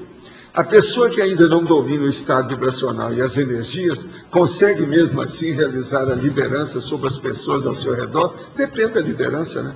Às vezes, por exemplo, ela está liderando lá apenas 3 pessoas que não podem sair da cama, porque ela é um cuidador. É muito fácil, isso aí não precisa, às vezes, nem de nada, só dar o remédio, ver como é que estão os polígrafos e a situação. Agora, o ideal seria mexer com o estado vibracional. Tem um travão que não me deixa crescer, estou com dificuldade de identificá-lo. Tenho feito muitas coisas para sair disso.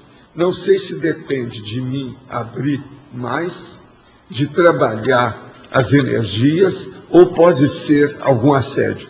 Ainda não engrenei, principalmente na parte financeira. Não saio, não gasto nada além do necessário. Tenho controlado o fluxo do dinheiro, lido livros, conversado com pessoas, trabalhado bastante. Mas minhas dívidas sempre ultrapassam meus ganhos. Alguma coisa sempre dá para trás. Aparece algo que não consigo pagar. O dinheiro some e passo um nervoso todo mês. Preciso superar isso. Olha, a primeira coisa que está faltando em você, você tem que arranjar um consultor econômico financeiro. Olha quem é que mexe com dinheiro, com ações, com essa coisa toda, e pede para ele para te ajudar. Ele vai te dar uma indicação. Chega com tudo como é que é a sua vida. Aí ele vai ver onde é que você erra, para você acertar. Precisa primeiro conversar com dinheiro, porque homem que tem problema com dinheiro não pensa direito. Ele sempre vai pensar no dinheiro. Seja tendo dinheiro ou não tendo dinheiro. O dinheiro é uma das coisas mais perturbadoras da humanidade. Fui vampirizado durante a noite e depois do café melhorei, enquanto recebi energia de minha filha. Por que é mais fácil absorver energia consciencial do que energia imanente? Olha, o processo todo é o seguinte: a gente tem que ter energia e a pessoa tem que dominar essa energia. Não interessa se a pessoa vai receber da imanente, se a outra que deu, o que é. O processo é ter consciência disso e saber a performance, desenvolver o problema. É desempenhar-se bem na situação. Dominar o EV. Esse é o caminho. Vamos trabalhar com isso. É uma saída, né? Ele já está vendo até a filha dele ajudou, já está sabendo alguma coisa, tem gente em casa para ensiná-lo. Né? Sr. Evaldo. Sim. Aqui na patologia, na última linha, o senhor colocou a sustentação do holopensene da intercooperação grupal. Sim. Só podia comentar o fator que facilita ou que permite essa sustentação? A sustentação maior é dada pelo exemplo dos líderes dos departamentos. Todos os setores. Se a pessoa tem um bom exemplo na liderança de um setor, ela tem um monte de gente que segue. Aí vai haver, então, uma harmonia da orquestra.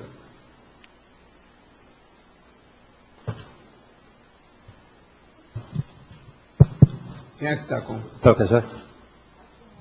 Pode falar. Página 30, na taxologia,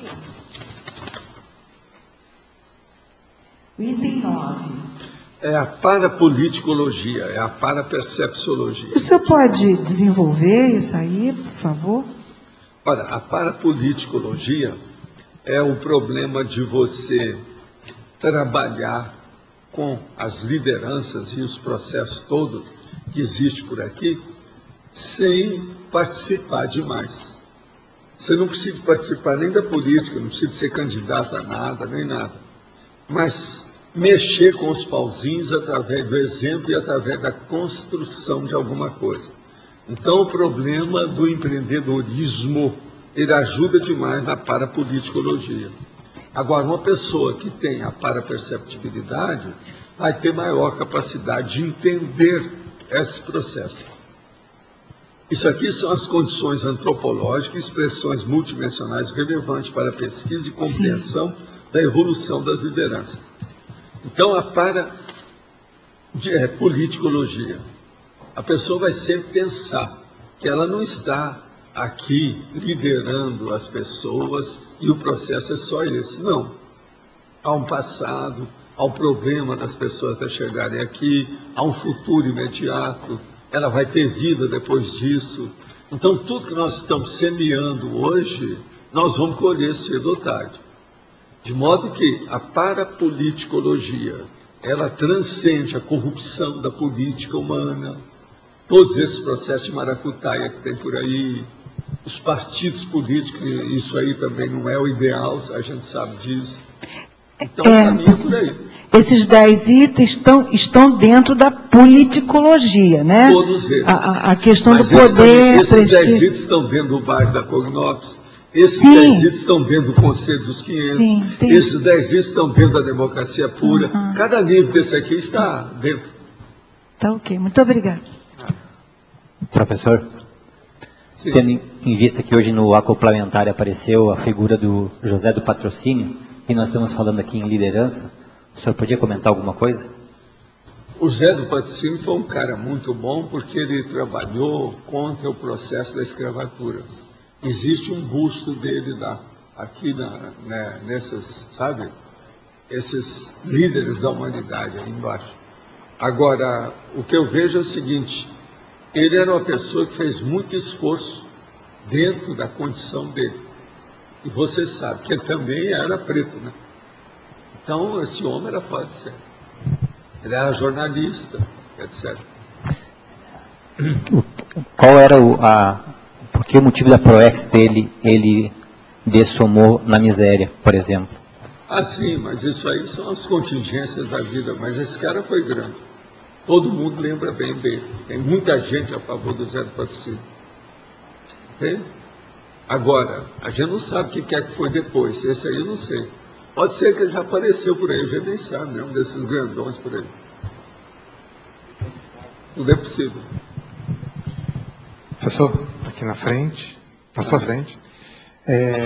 Aqui em Foz, além da educação, o que os líderes daqui podem fazer para a gente não cair no caminho do Rio, de favelização, desordenada, essas coisas? Eu penso que o processo da educação, a coisa mais séria que nós temos aqui, é acabar com a corrupção do contrabando. Porque aqui é cidade de fronteira, tem que dar um jeito nisso.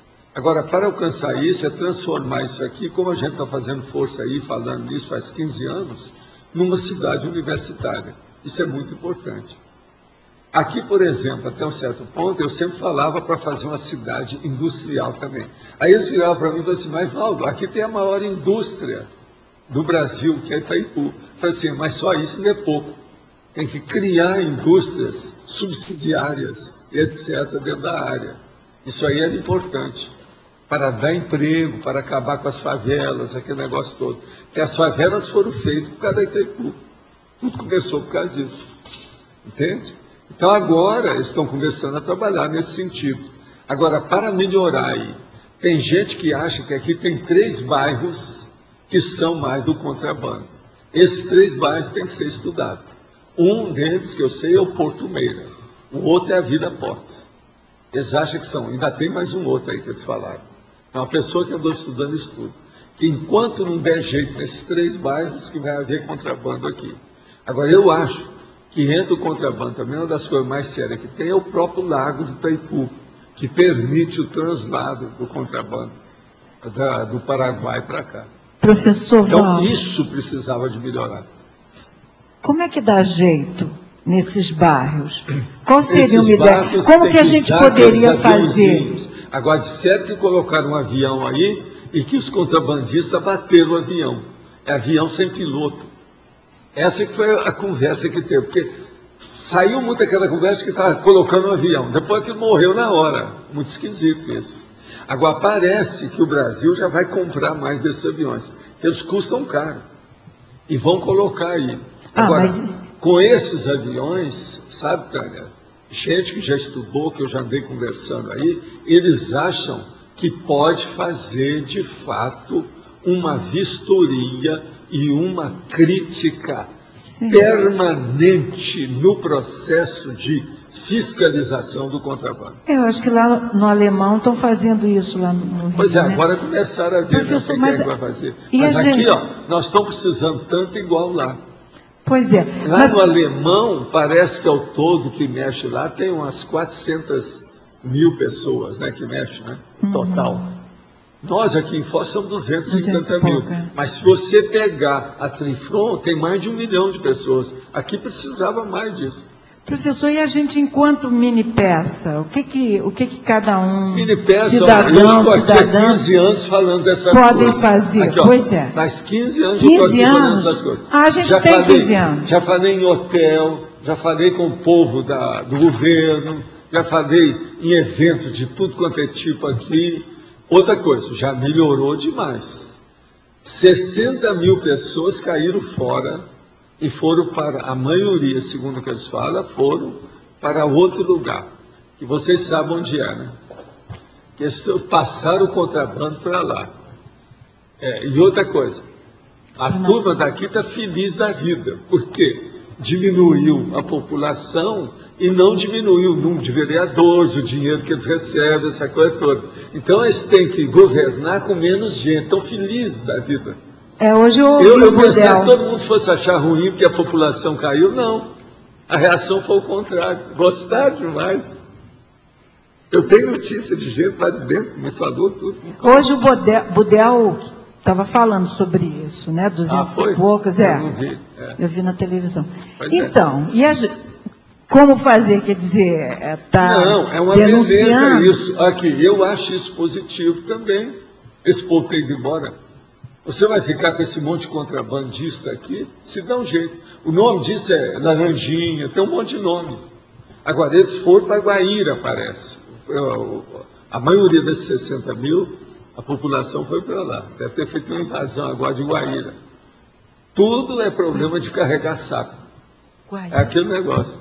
Agora, nós aqui já estamos saturados com isso, né? Muito saco.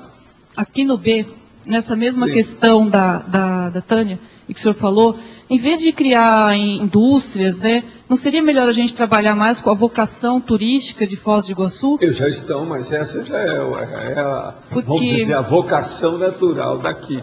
Mas ainda precisa melhorar muita coisa. De fazer indústria para colocar também o povo trabalhando, tem emprego. Mas a indústria Esse povo aí acabar com as favelas, porque a indústria vai fazer pressão também para melhorar o ambiente.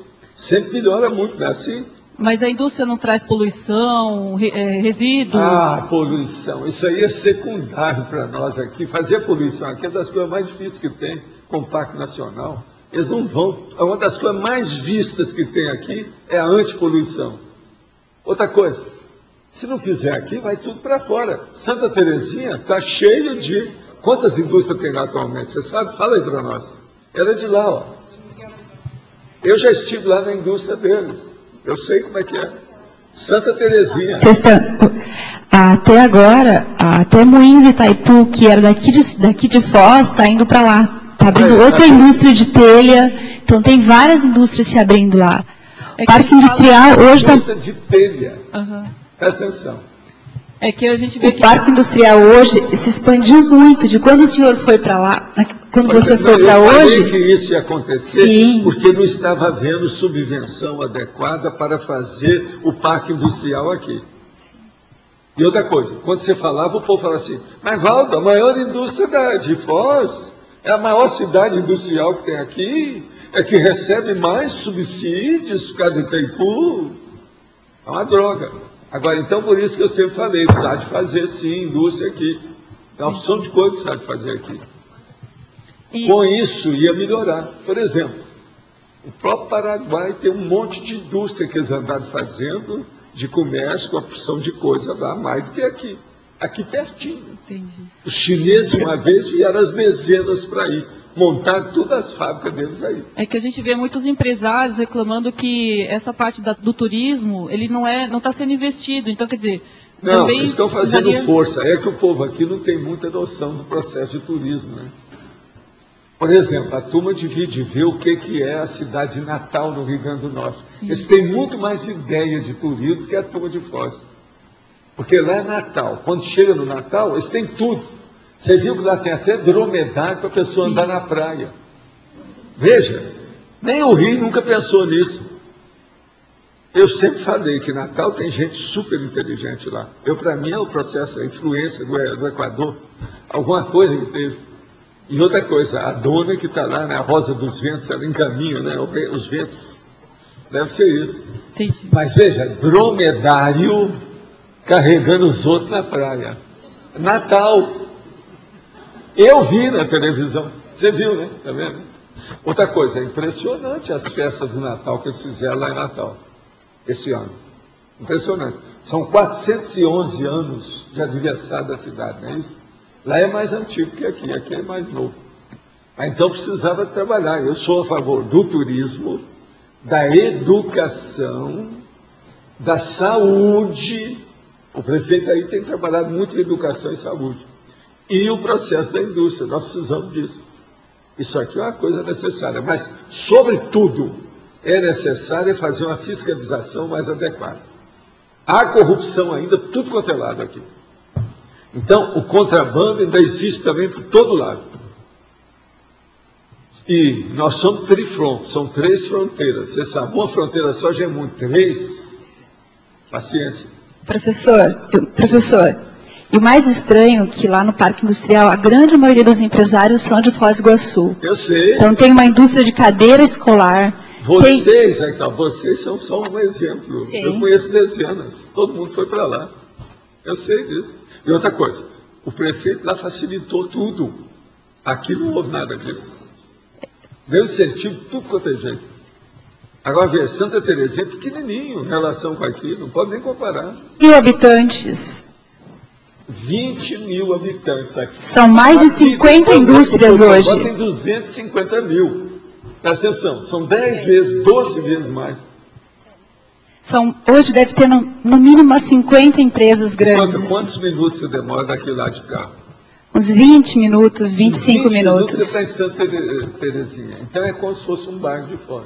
Hoje nós estamos começando a contratar funcionários daqui de Foz, porque a gente não consegue ter lá. Está virando cidade dormitório isso aqui. Isso é cidade dormitório. O povo dorme aqui e trabalha lá. Aqui já tem um monte de gente assim no Paraguai, né? Só agora tem a Dizan, que está se instalando lá, Moinhos, Matilde e essa fábrica de telhas. São 3 indústrias grandes que estão indo para lá agora. Que para os próximos 3 meses vão gerar no mínimo uns 200 empregos. Eu tenho a impressão que daqui a um século isso tudo vai ser uma cidade só. Mas até lá é uma besteira de vir de consertar o negócio aqui agora, enquanto nós estamos aqui. Eu não quero deixar para a próxima vida ter que renascer aqui para trabalhar com isso. Vamos ver o que a gente faz agora.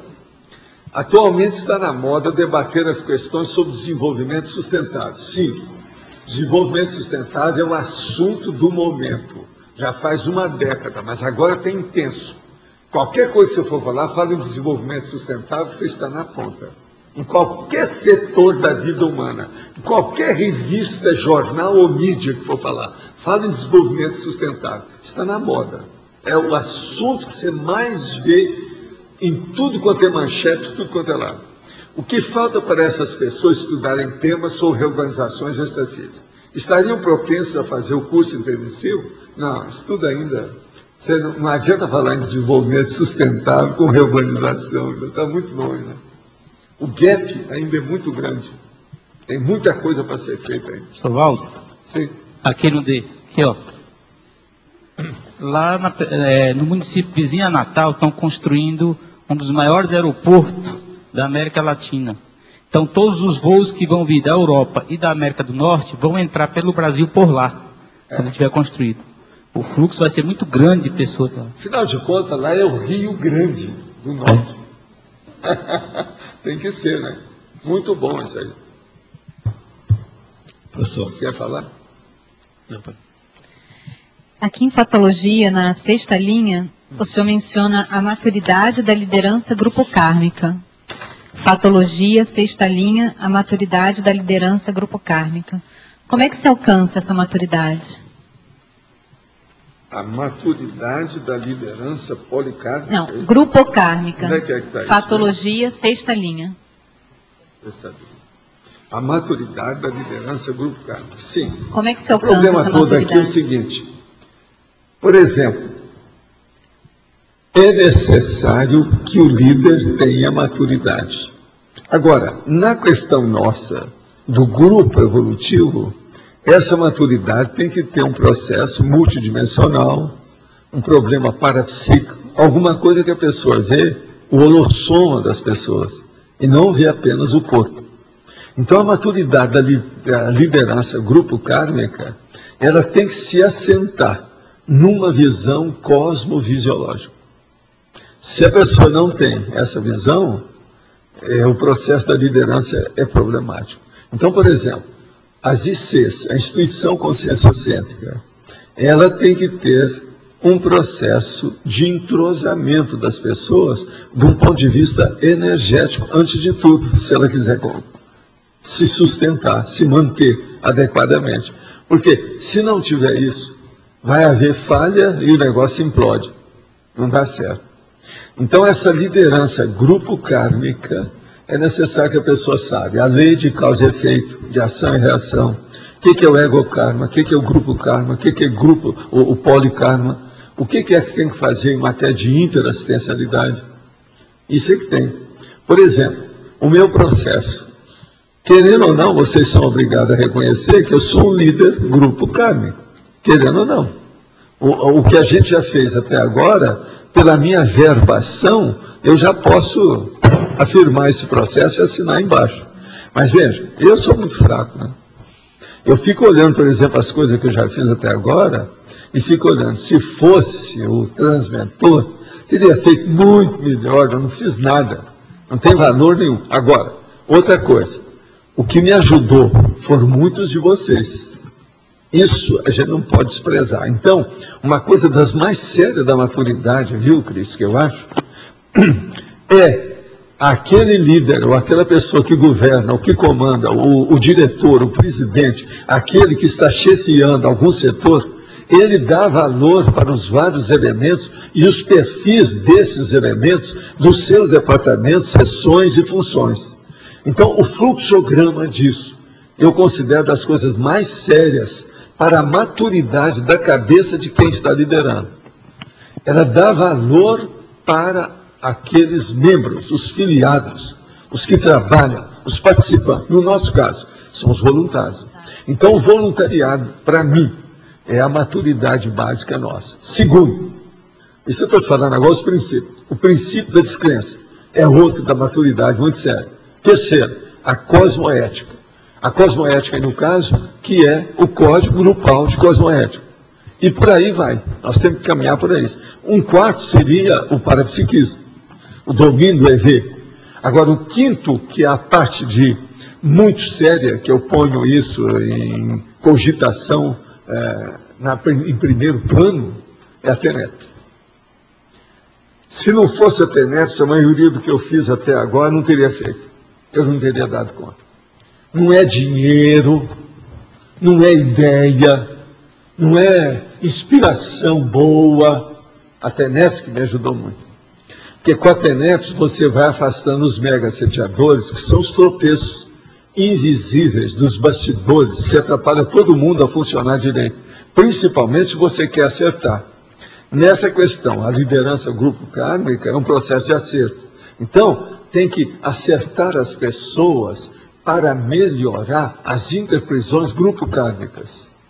Por isso que você tem que conhecer os perfis da pessoa para diminuir as arestas.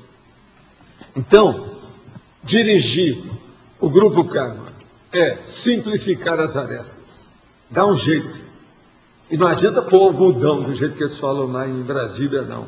É limar mesmo, burilar, dar um jeito de acabar com a aresta. Senão não vai, não. Esse é o caminho. Agora, para isso, é preciso de muita instrução. Primeiro, acolhimento, depois instruir aquilo que a gente puder, e depois prosseguir com as pessoas. Esse é o caminho.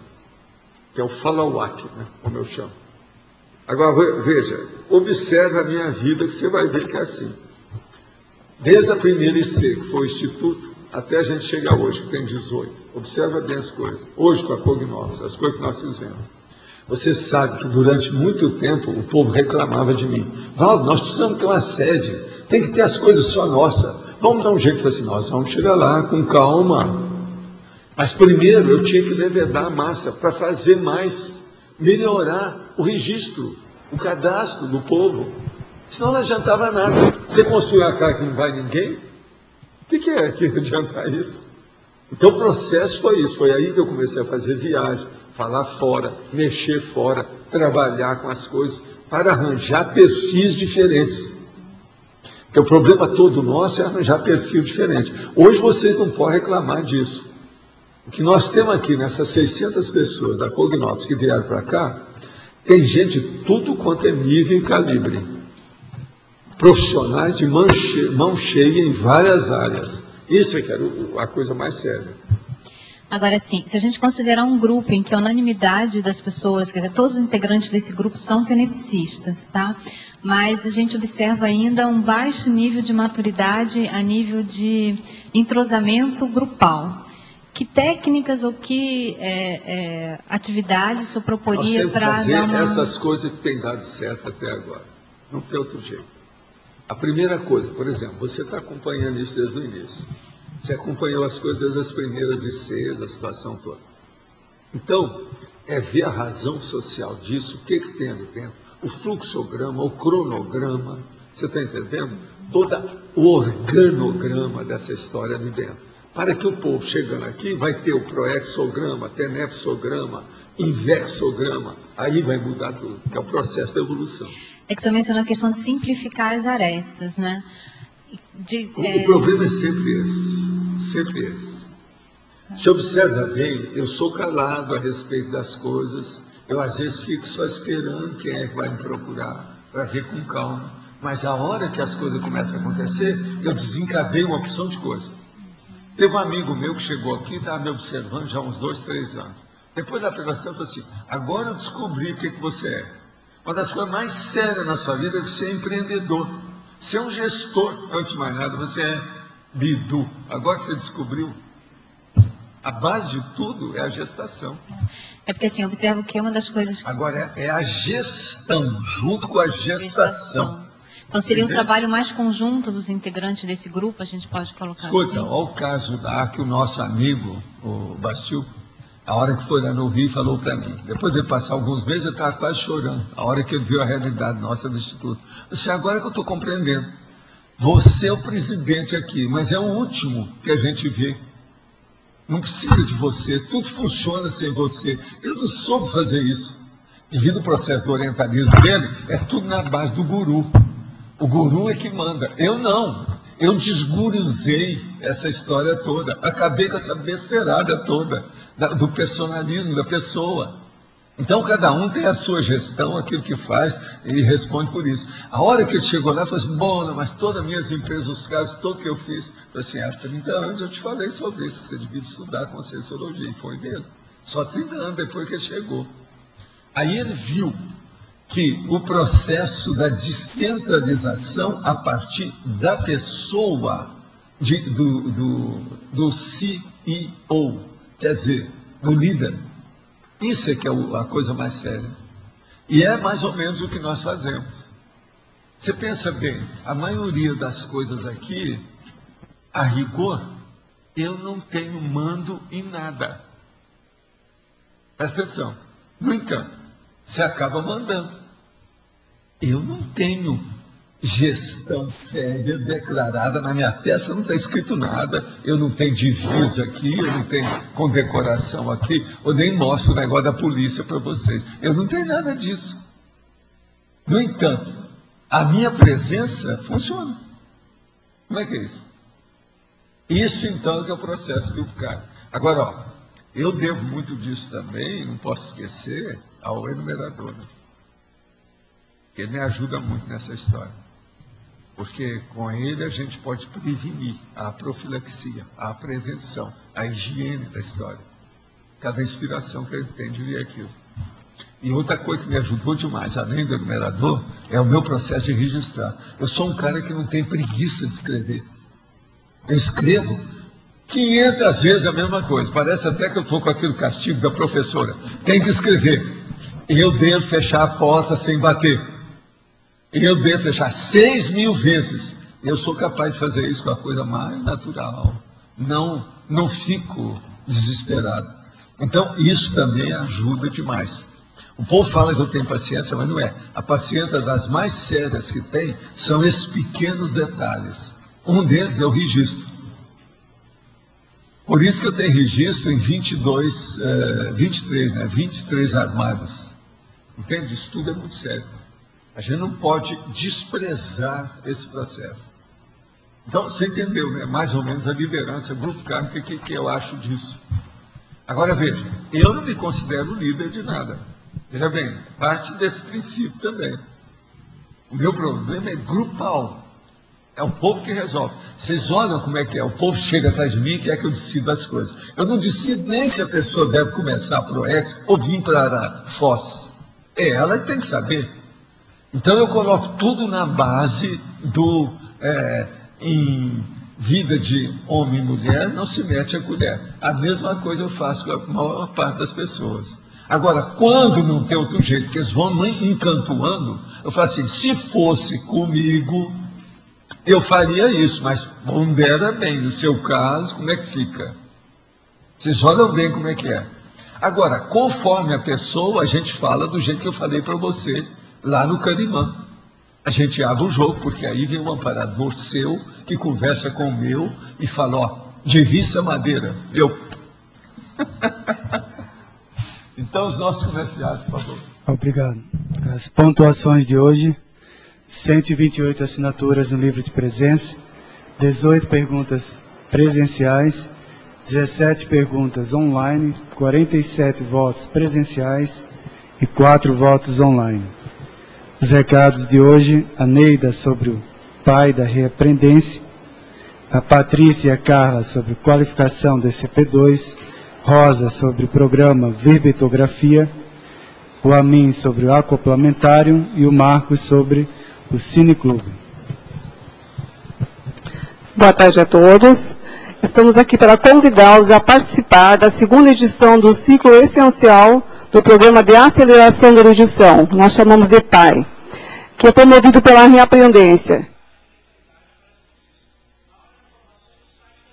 Conhecimento de pessoas, né, que buscam ler leituras clássicas de obras essenciais do conhecimento.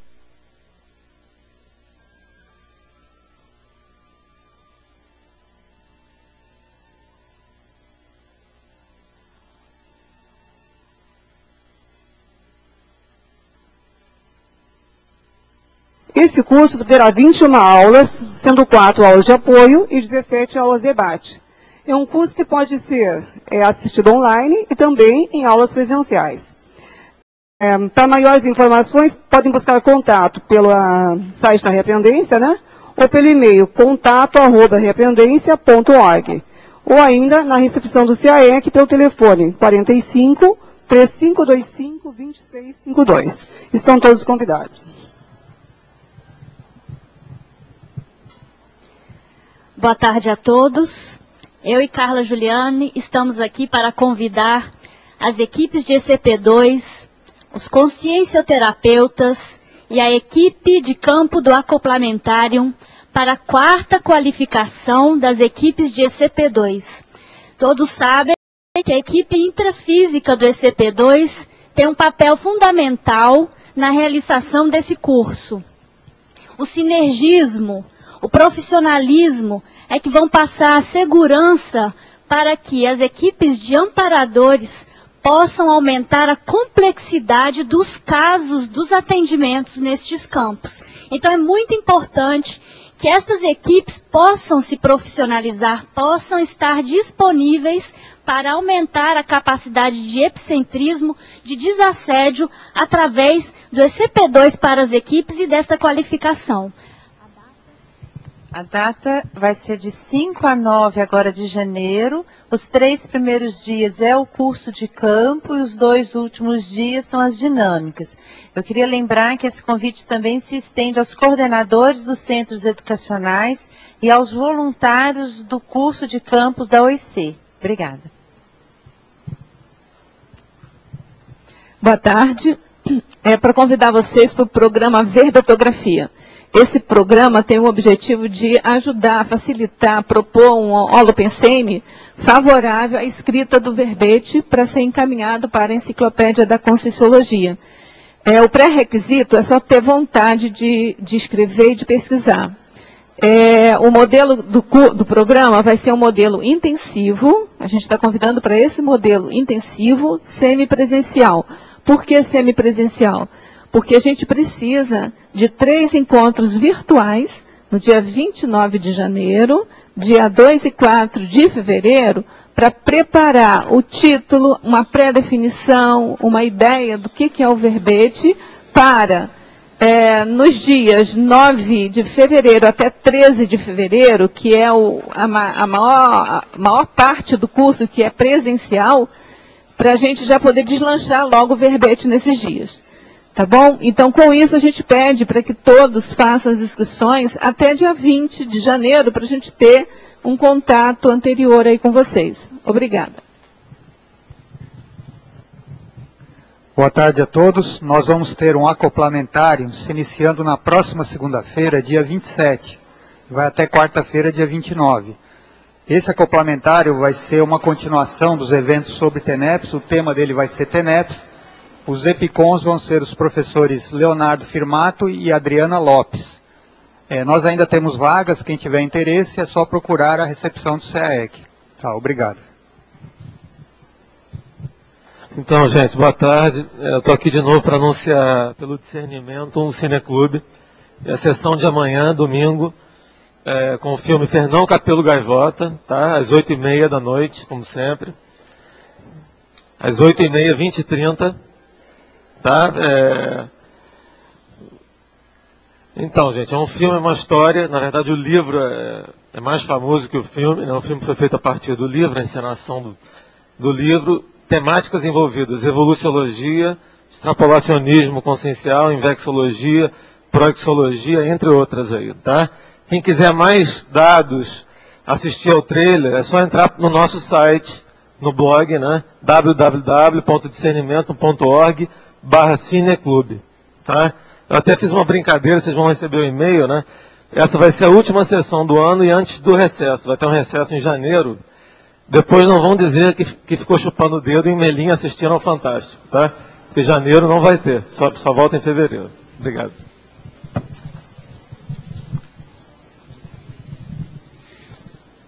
Negocinho evolutivo é o verbete eleito para amanhã, com 20 votos, e a especialidade, evoluciologia. Obrigado pela presença de todos e até amanhã.